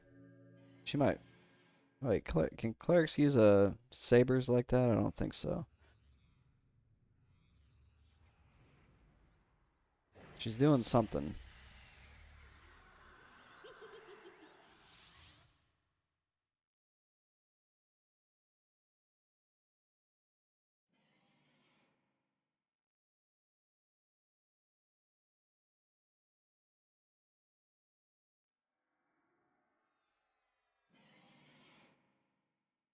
feel like I finally got this figured out and I'm starting to get pretty tired.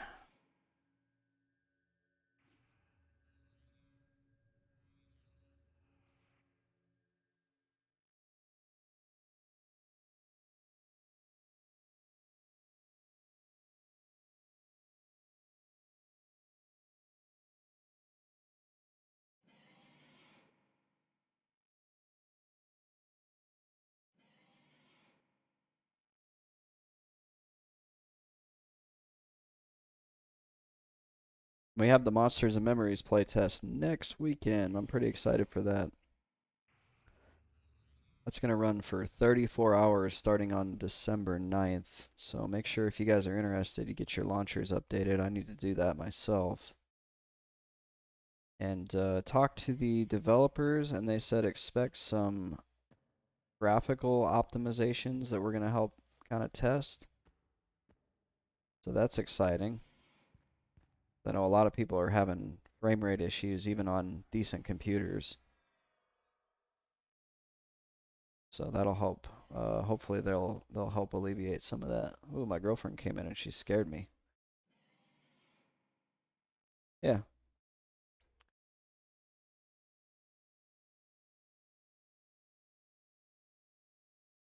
You scared me. I'm in a creepy crypt.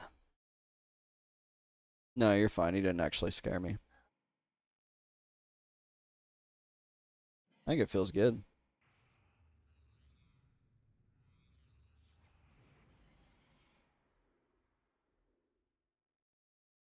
Get her to play EQ. Wait.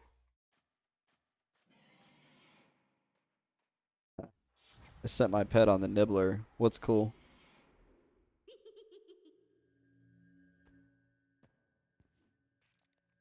Oh, nice.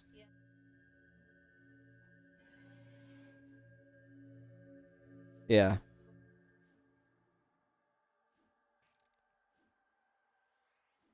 So my girlfriend and EQ were born almost at the same time. So I don't know if she's gonna be down to play this game. EQ is way better than RuneScape. She doesn't really play games. She plays Animal Crossing.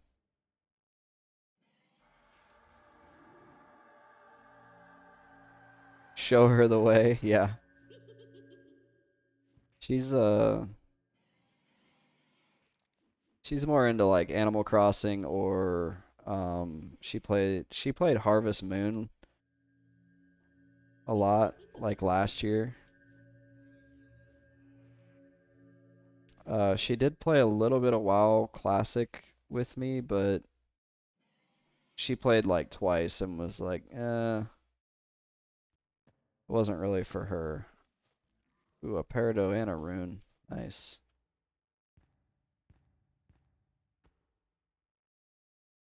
We should have one more guy spawning back here. Stop crouching.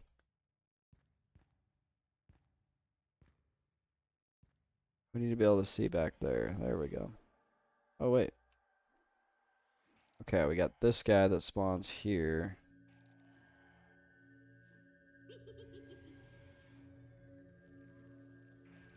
I feel like EQ would be a tough sell for her.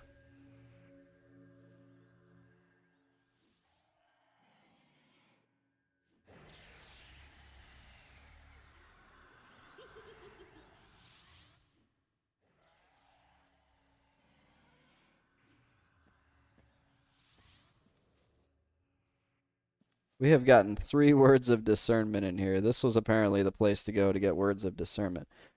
That's that's actually good in case I fail like one of the researches. I'm fairly certain with 3 researches at trivial I will not be disappointed. So I finally got the shadow sight spell pretty much locked down.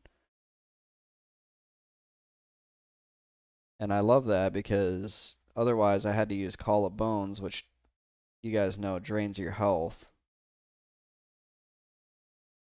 So if I wanted to be able to see at night, I had to deal with draining my health, and I would have to like life tap low level enemies as I'm running across like Lake of Ill Omen if I wanted to be able to see.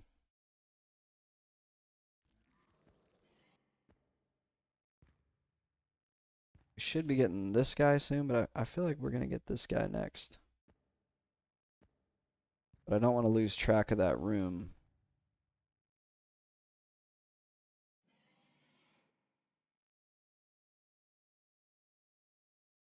Let's rebuff Augment Death while we have the mana.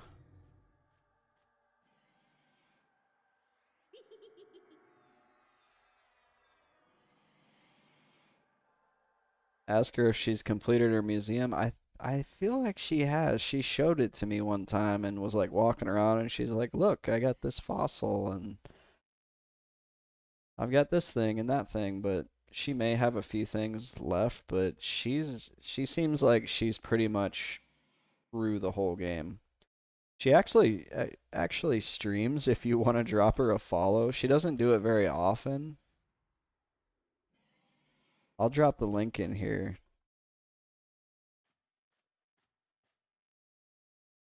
That's kind of her, yeah. She grinded it during like COVID. And I played WoW Classic like it was my job during COVID. Uh-oh. Yeah, we lost track of it. So we have a coerced Ixar up.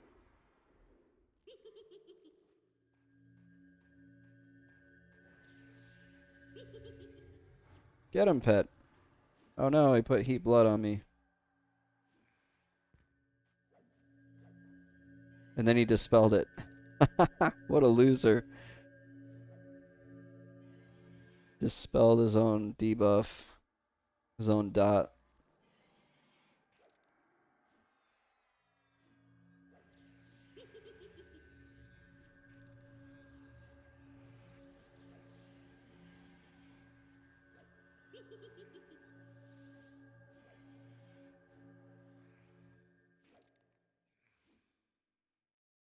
He took Pet took some damage on this one.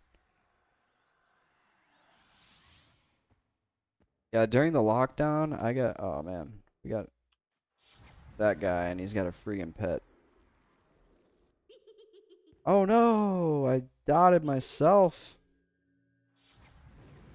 Thought I had him targeted.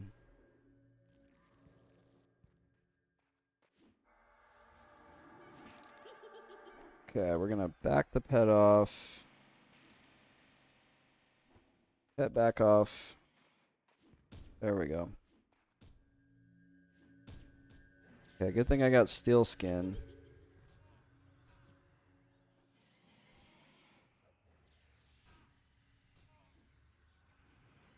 Pet's kind of beat up a little bit though.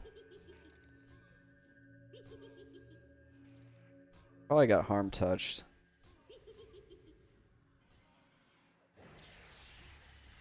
These Shadow Knight mobs are kind of nasty.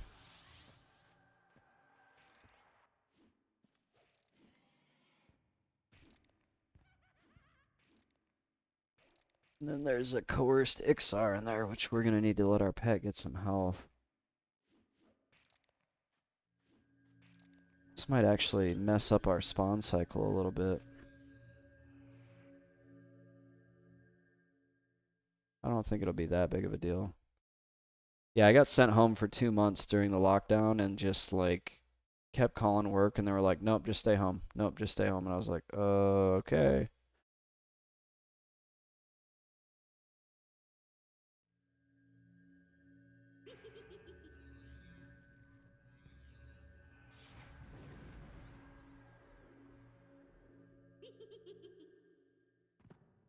So I played EQ like it was my, or not EQ, sorry, WoW Classic like it was my job.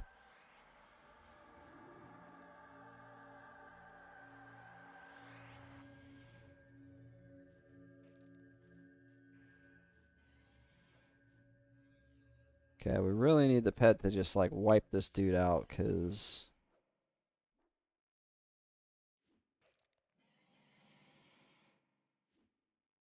we're kind of behind in our spawn cycle. I'm going to help him out with a big old life tap.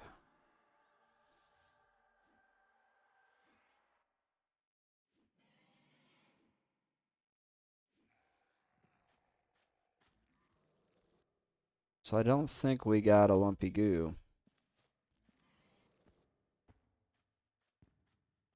Because I think that was the third mob in there. I'm like all dotted up. It got kind of rough. Yeah, I was just at home and I was like, you guys need anything? And they were like, nope, just stay home. And I'm like, okay. I just played a lot of WoW and I made so much gold doing Dire Maul. Because the hunter on WoW Classic can solo Dire Maul.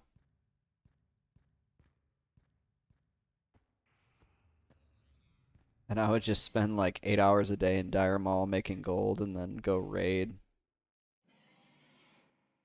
It definitely put me like further ahead, and I was able to pretty much continue to raid even after I went back to work. Because one of the biggest things in WoW Classic is in order to raid, you generally need consumables, and consumables cost gold. And so a lot of people would spend like hours grinding just to be able to raid. But I had a good business model. I had 3 warlocks that could summon people to different places in the game world. And so I would just sell buffs and summons, and I would make like 3,000 gold in a couple hours, and then that was set. I would do that like once every week, once every 2 weeks, and I was set for raids for like the whole time. Ooh, that's not good.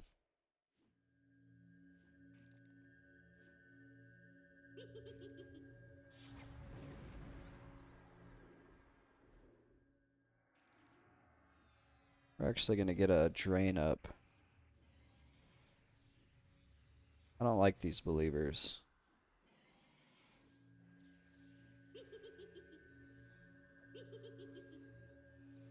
They heal themselves.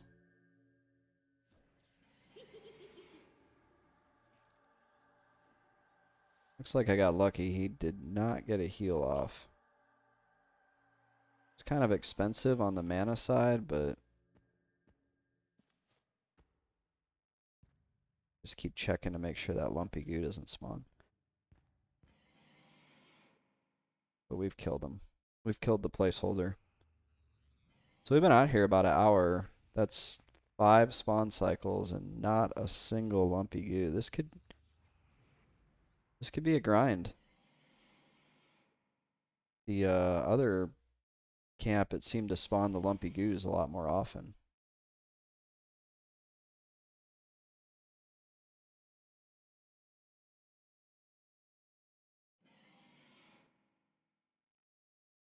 It's a little bit more active though, so we're getting more experience.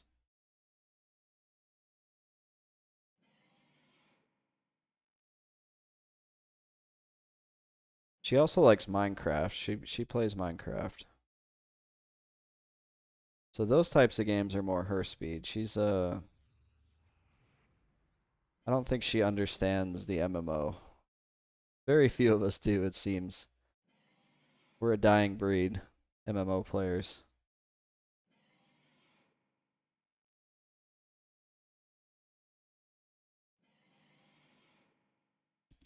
I think MMOs are just they're waiting for another big leap in technology and then we'll see something. But also like gaming practices have changed so much in the last 20 years and MMOs have jumped on that bandwagon with everybody else and they really shouldn't. Like microtransactions or maybe they should be judicious with it because microtransactions are like so immersion destroying. Like nobody wants to be playing a game. Can you imagine playing this right now and then something pops up and it's like, "Oh, hey, I see you're trying to get the worm-eaten gloves. Spend $4 and you can have them." Like that totally breaks the immersion. The worst is the MMOs where the cash shop ad comes up before you've even like set like you log into your character for the first time and it's like boom cash shop. Like what? I haven't even like I just named my character. I haven't even seen the world before a pop-up is in between. It like literally is in between my view of the world and me. Like Talk about immersion breaking. Like, you can't even look at the world before they make you look at a shop. That's awful.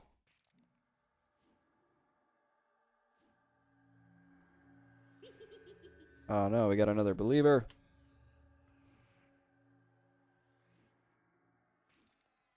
Yeah, we got things like spawning on top of each other.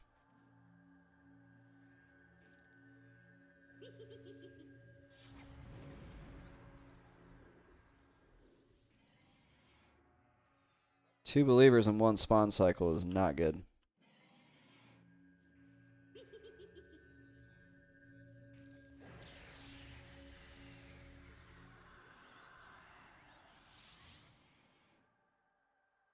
They need better VR. Light headgear and wireless would make VR worthy. Yeah, it would have to be light because MMOs are. Oh my gosh. Yeah, they're like all spawning on top of each other now. MMOs are like long play session games typically. And that's another reason why I think MMOs are kind of dying out is a lot of people don't want to commit to this kind of time. They don't want to live their life around a game. And like when I was raiding in WoW Classic, like it was a lifestyle. I used to make the joke it was a lifestyle choice because every Tuesday and every Thursday I had to be available. And EQ is on another level with the bat phones and all that. But you're like required to be available. WoW Classic wasn't bad because I just knew I had Tuesdays and Thursdays that I needed to be raid, and then I needed to have consumables. So Saturday I would farm gold, and then Tuesday and Thursday I would raid. But if you think about it, that's like playing for a sports team, like an amateur. That's like playing softball. Like I got practice Tuesdays and Thursdays and games on Saturdays. That's like the exact same thing.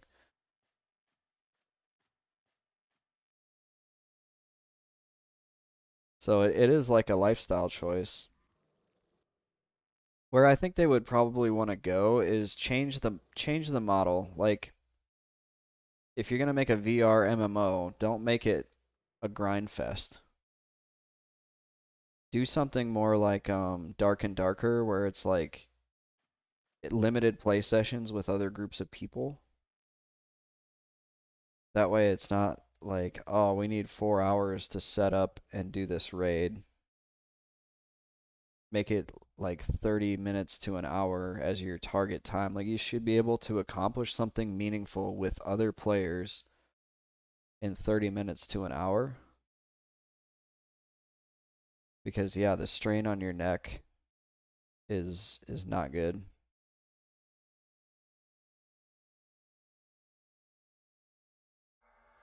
The MMO will get big again when you have like a neural link and you can just veg out in a chair like this and you're like, ah, and you're like logged into this world. Then maybe I won't get carpal tunnel. I can't wait for that. If I can control it with my mind, then I won't have wrist pain. A lot of that wrist pain's starting to go away. I've been going to physical therapy and this like neck and shoulder thing I've been dealing with like radiates down the wrist and down my back. And since I've started doing exercises and different things for the back and the neck and the shoulder, it's like the wrist pain has gone away. But I don't want to risk trying to play Diablo 2 again, even though I love that game,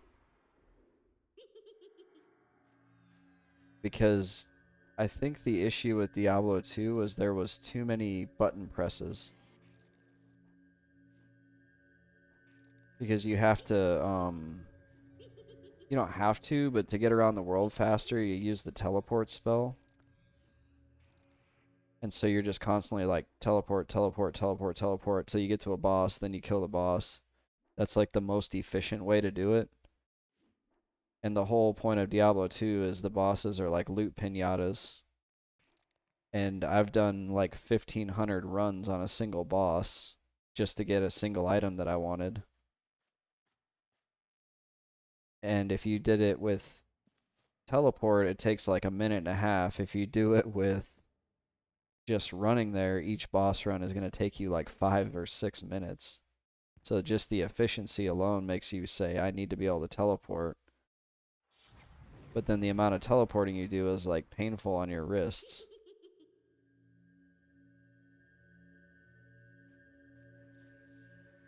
Uh-oh, we got the evoker. I knew this was going to happen eventually. Oh my gosh. He's already down to like 40%.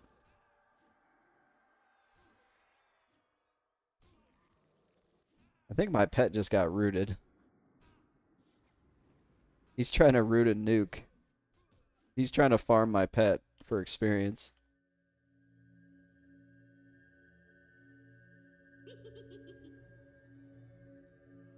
I guess we'll drop...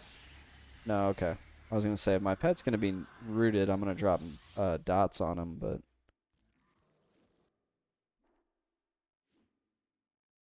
Jeez, that pet does so much damage.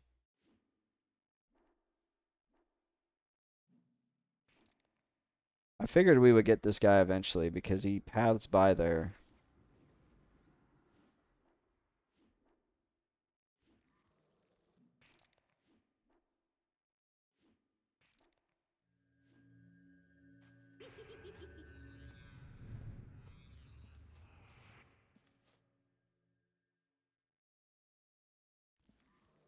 They're killing me, though, by not spawning the dang lumpy goo, like...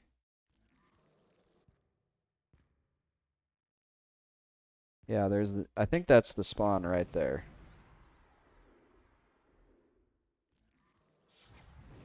And it's a nibbler this time. So, like, we're getting totally hosed on this.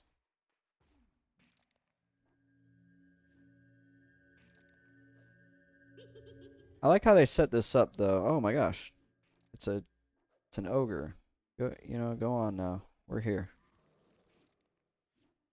What's he doing? Yeah, go downstairs and fight the overseer or something. I like how they set this game up to, like, they put a couple name spawns in this area. And I think the idea was you could have a group of players camped out here. And they're going to be pulling all these enemies and getting experience. And then on top of that, you have these chants for these two named mobs. And it serves as kind of like a breadcrumb or some sort of like, hey, gather here, fight these things, and then every 12 minutes you have a chance at getting a better enemy or a better piece of loot, which is kind of a neat idea. Like, and they do that all over the world. They set up camps where a name can spawn in that camp.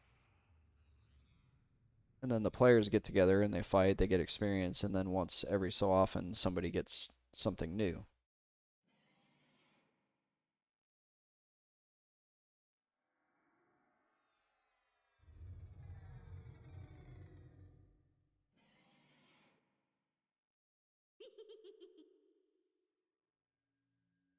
We need steel skin. I don't like that my spawns are not very well broken up anymore. That was like almost doomsday scenario where we got two believers in a row.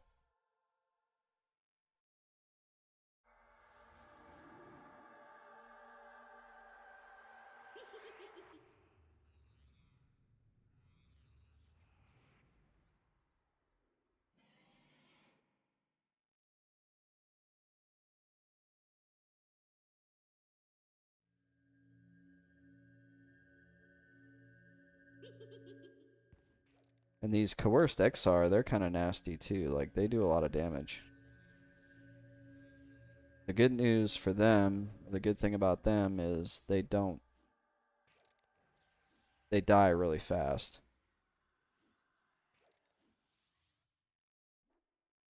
The believers don't die very fast, and they heal, and they do a lot of damage.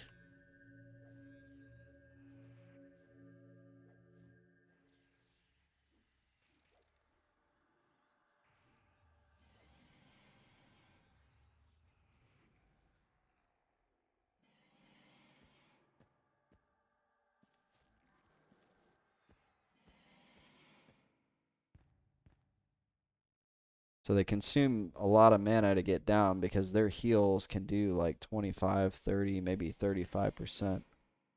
So why I call it a doomsday scenario is that you end up with too many believers in a row, and I could find myself and then overrun in here because I'm not able to kill and keep up the pace. And the whole like kind of meta EQ solo game is, and even in groups, is that resource management of like carefully planning when you do buffs to keep up with the spawn timers, have enough mana to kill things, buff yourself, and have it all happen within a certain period of time.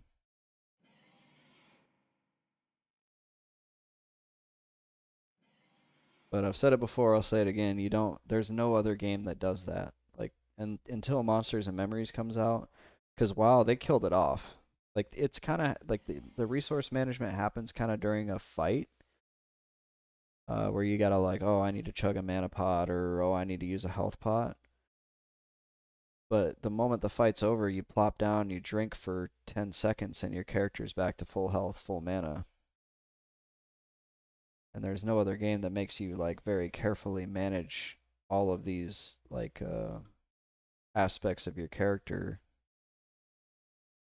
within like the spawn timer. But I do know that Monsters and Memories, they are very much trying to replicate that, and I love that.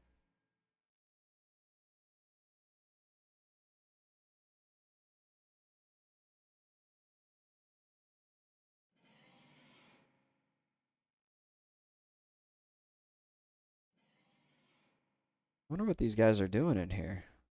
This Wood Elf Druid and the that look like an ogre Shadow Knight.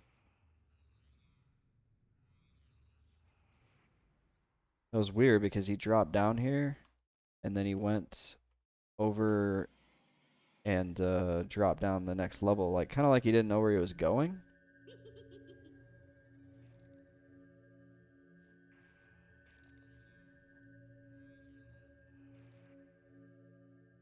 Or maybe he was checking for the lumpy goo, but I would have been like so mad if he'd have taken it from me.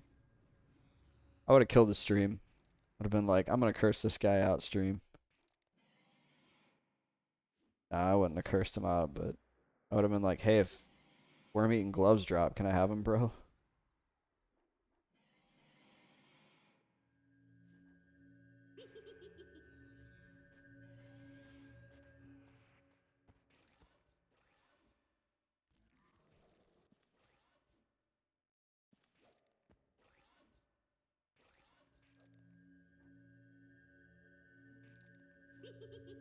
Wouldn't that be against the rules?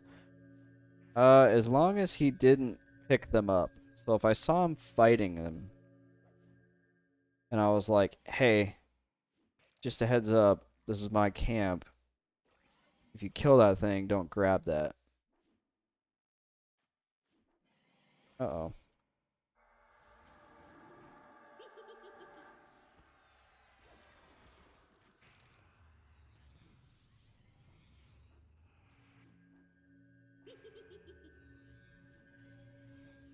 And I know that's kind of a gray area, but the idea is that I have this camp solidly locked down. I've had it locked down for like an hour plus. It's not even a question of like, can I even do this camp?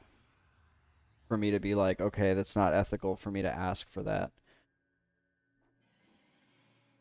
Whereas like the church, right? I don't feel like I can do the church. So it would not be, in my opinion, ethical of me or within my code for me to go like, hey, can you clear out the church for me because I can't do it myself. But the lumpy goose spawns, whether I'm killing it or the other guy kills it, is a little bit irrelevant, and it's just more of a technicality of this dude ran in here and took my spawn.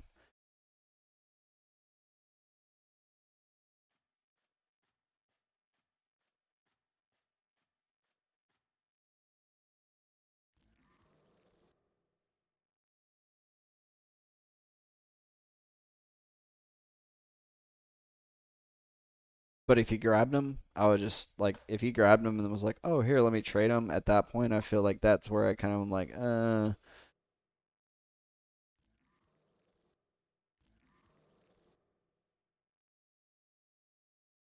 I've only ever traded things off. I've never traded anything on. I've given away gear, but I've never accepted a trade from anybody.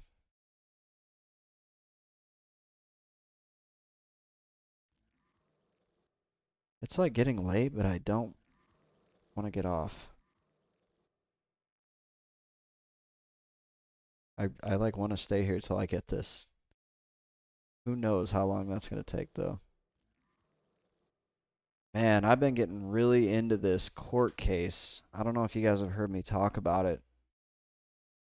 It's the Charlie Adelson.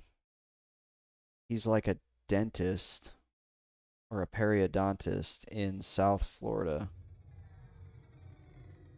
And his sister was in a custody battle with a professor at FSU back in 2014. And this dentist guy, because the judge wouldn't let the kids move to South Florida from Tallahassee. This Charlie Adelson, the brother of this lady who had the kids, hired a hitman down in Miami, or two hitmen, to go to Tallahassee and kill this poor guy. And they traced it back. These hitmen were idiots for like being career criminals that, supposedly knew what they were doing. They rented a Prius with two different side view mirrors, which like Criminal 101 tells me you don't ever want to stand out. So the fact that they were like, "Oh yeah, we'll take this vehicle," tells me that they're kind of dumb. And that's how the police tracked him, because the Prius was like so obvious. If you just had a nondescript Prius with no distinguishing marks on it, how many Priuses are out there on the road, especially in 2014? Holy smokes, that was such a popular car. But the police followed this Prius. Oh, and they used the Sun Pass, which is the Florida like toll system. So they didn't pay for their tolls in cash.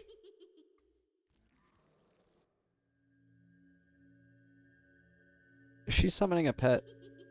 I hope she's not summoning a pet. I don't like pets. She summoned a pet.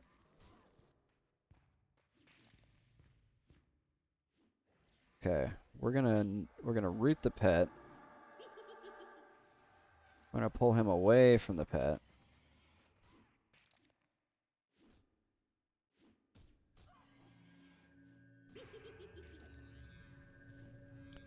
So the police, I think they had the Prius on like camera or something leaving the area, so they kind of knew like this might be it.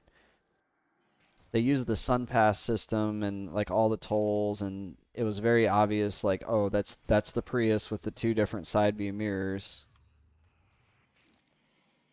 And they traced it all the way back to a rental place down in South Florida, and then these guys signed their actual names to the rental. Like, how much more dumb can you get?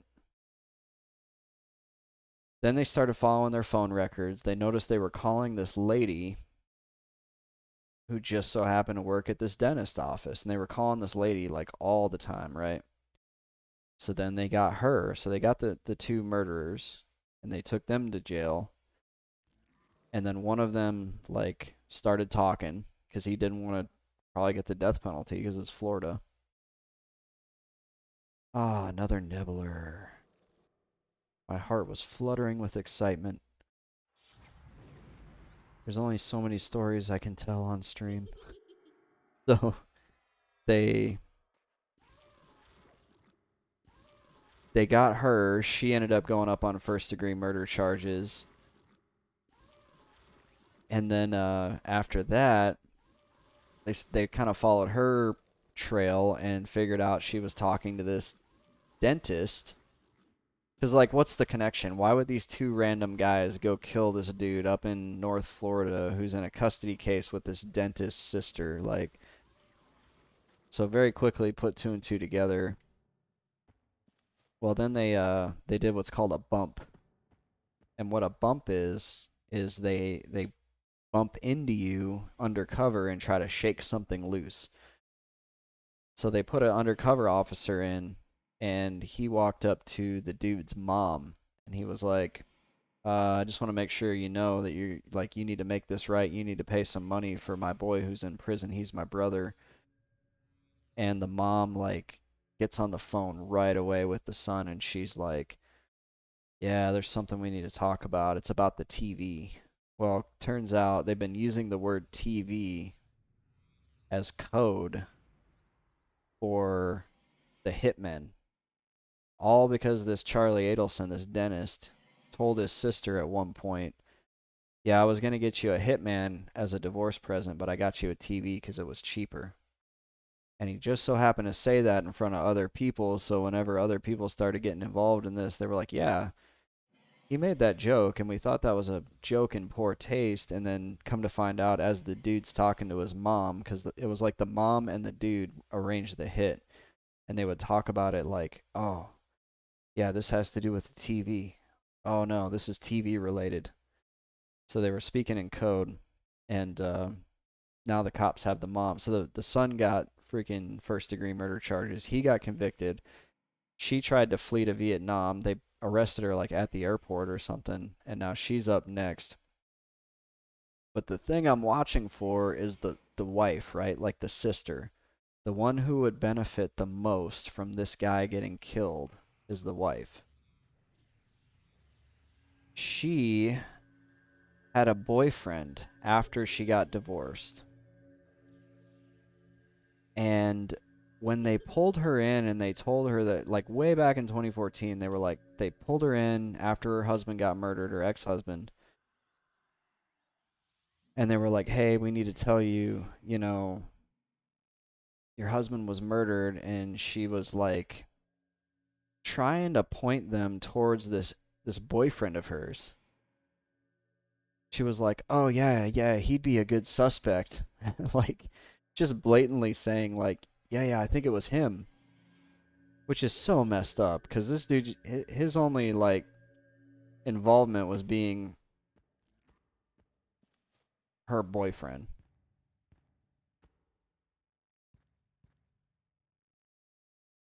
And she actually tried to like lure him through the crime scene at the same time the crime was happening. She like asked him if he wanted to go to yoga with her. Even though they were already like broken up, I guess she like reached out to him and was like, "Hey, do you want to go to yoga? I need you to take this route at this time to get there." And he was like, "That's weird. Like, that's not how I normally get to yoga." And he started putting two and two together that he was being framed. And bottom line is, I'm watching and waiting for that girl to get. I think after the mom goes down, that girl is going to be next.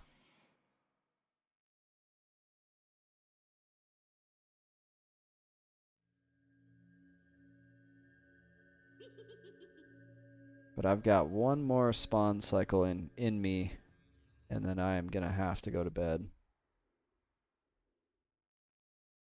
I can't take any more heartbreaks from the Lumpy Goo spawn tonight.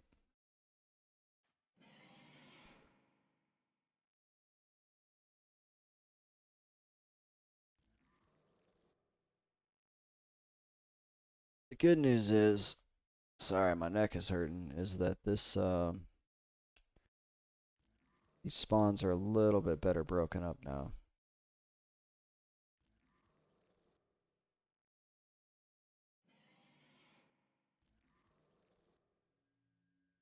And I think when I do this next, I'll probably not do it all like willy nilly. I'll probably start here, kill this one, kill the one here, kill the one there, kill the one in the middle, and then kill the guys in there. That way they're all in a nice cohesive order.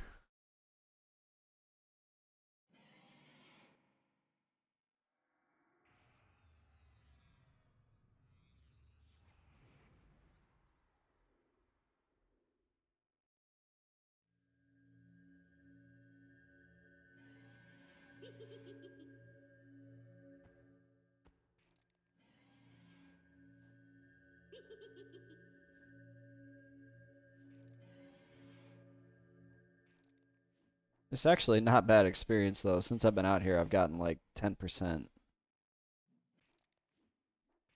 Nothing to write home about, but this indoor experience modifier is pretty good.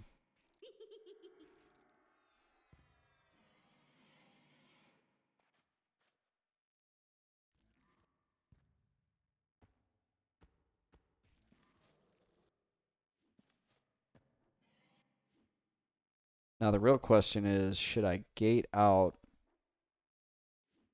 in order to sell? I really think I should. I've got a lot of stuff. Yeah, I feel like if I stayed here another night, I would end up running the risk of going full.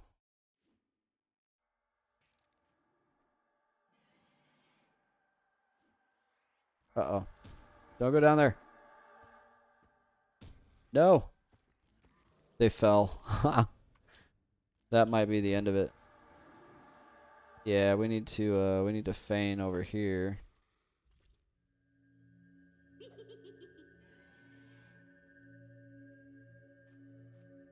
I can see if like the pet can make a recovery, but I have no idea where he's at.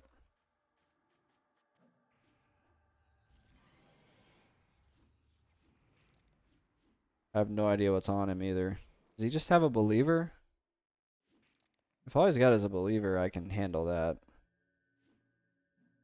If I can ever get my camera right.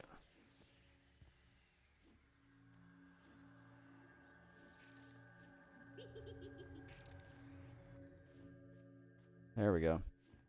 I don't want to stand too close to there.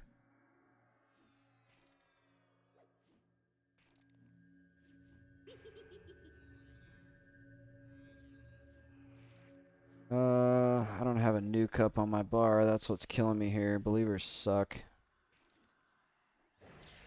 Yeah, he's healing a lot.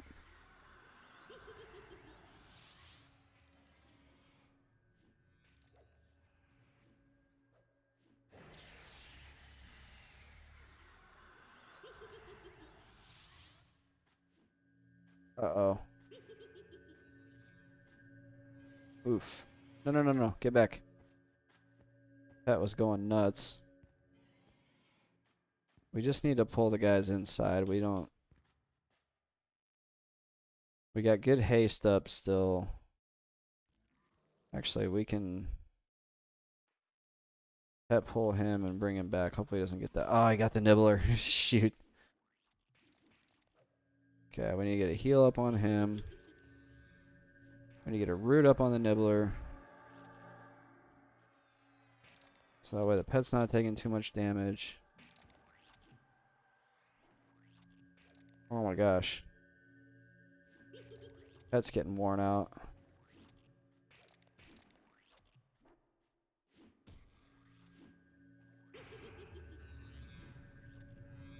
Get that goo down and I can let the pet rest for a minute.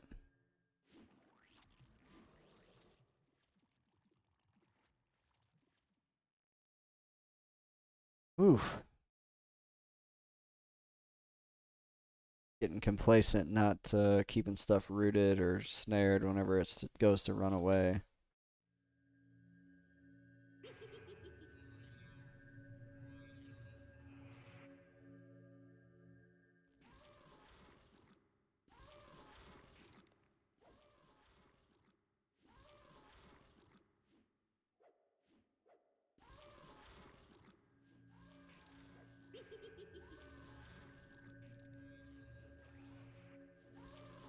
Let's drop a root on him so he doesn't do the same thing.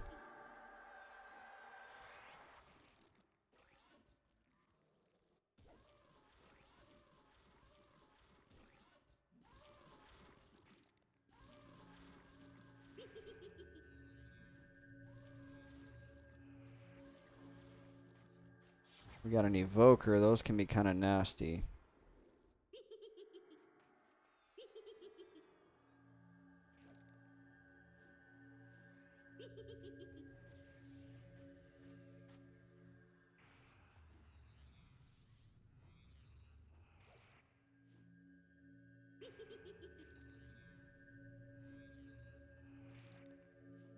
Let's use a life tap.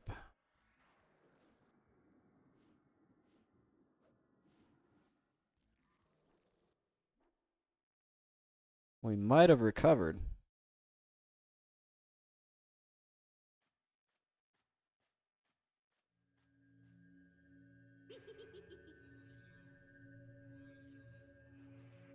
There's a lot of stuff to loot, but we're not going to loot it just yet.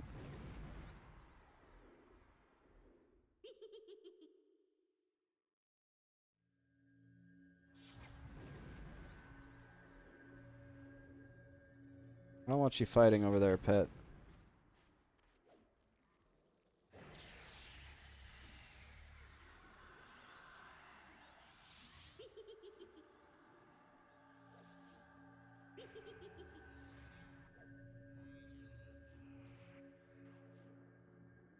Bash that. There we go. Nice bash. Good job, pet.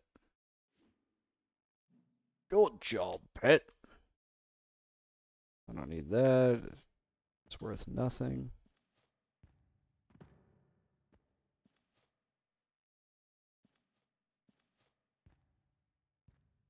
We just have one more, and then we're going to call it a night. Lumpy goo. Lumpy goo. Think good thoughts.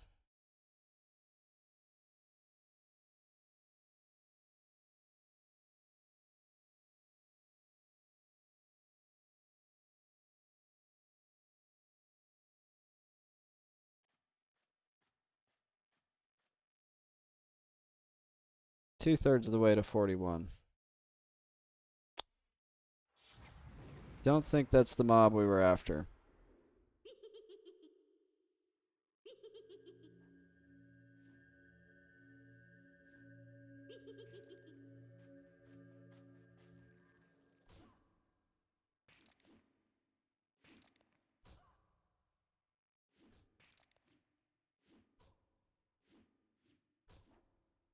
I think the issue is it shares a spawn pool with like a lot of different things.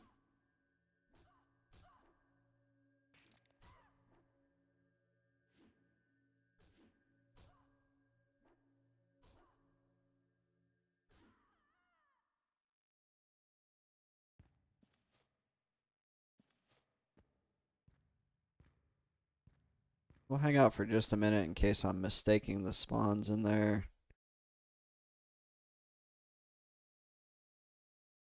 But I'm going to go ahead and get gate up on my bar just to have it ready to go. Where's my gate? There it is.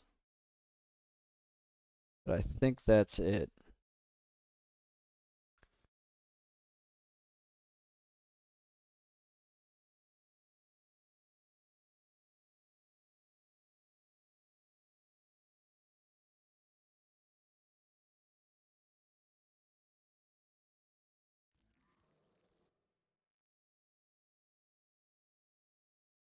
Would have been nice to finish this camp out tonight, but we had like 2 hours where we were camping just the wrong mob. So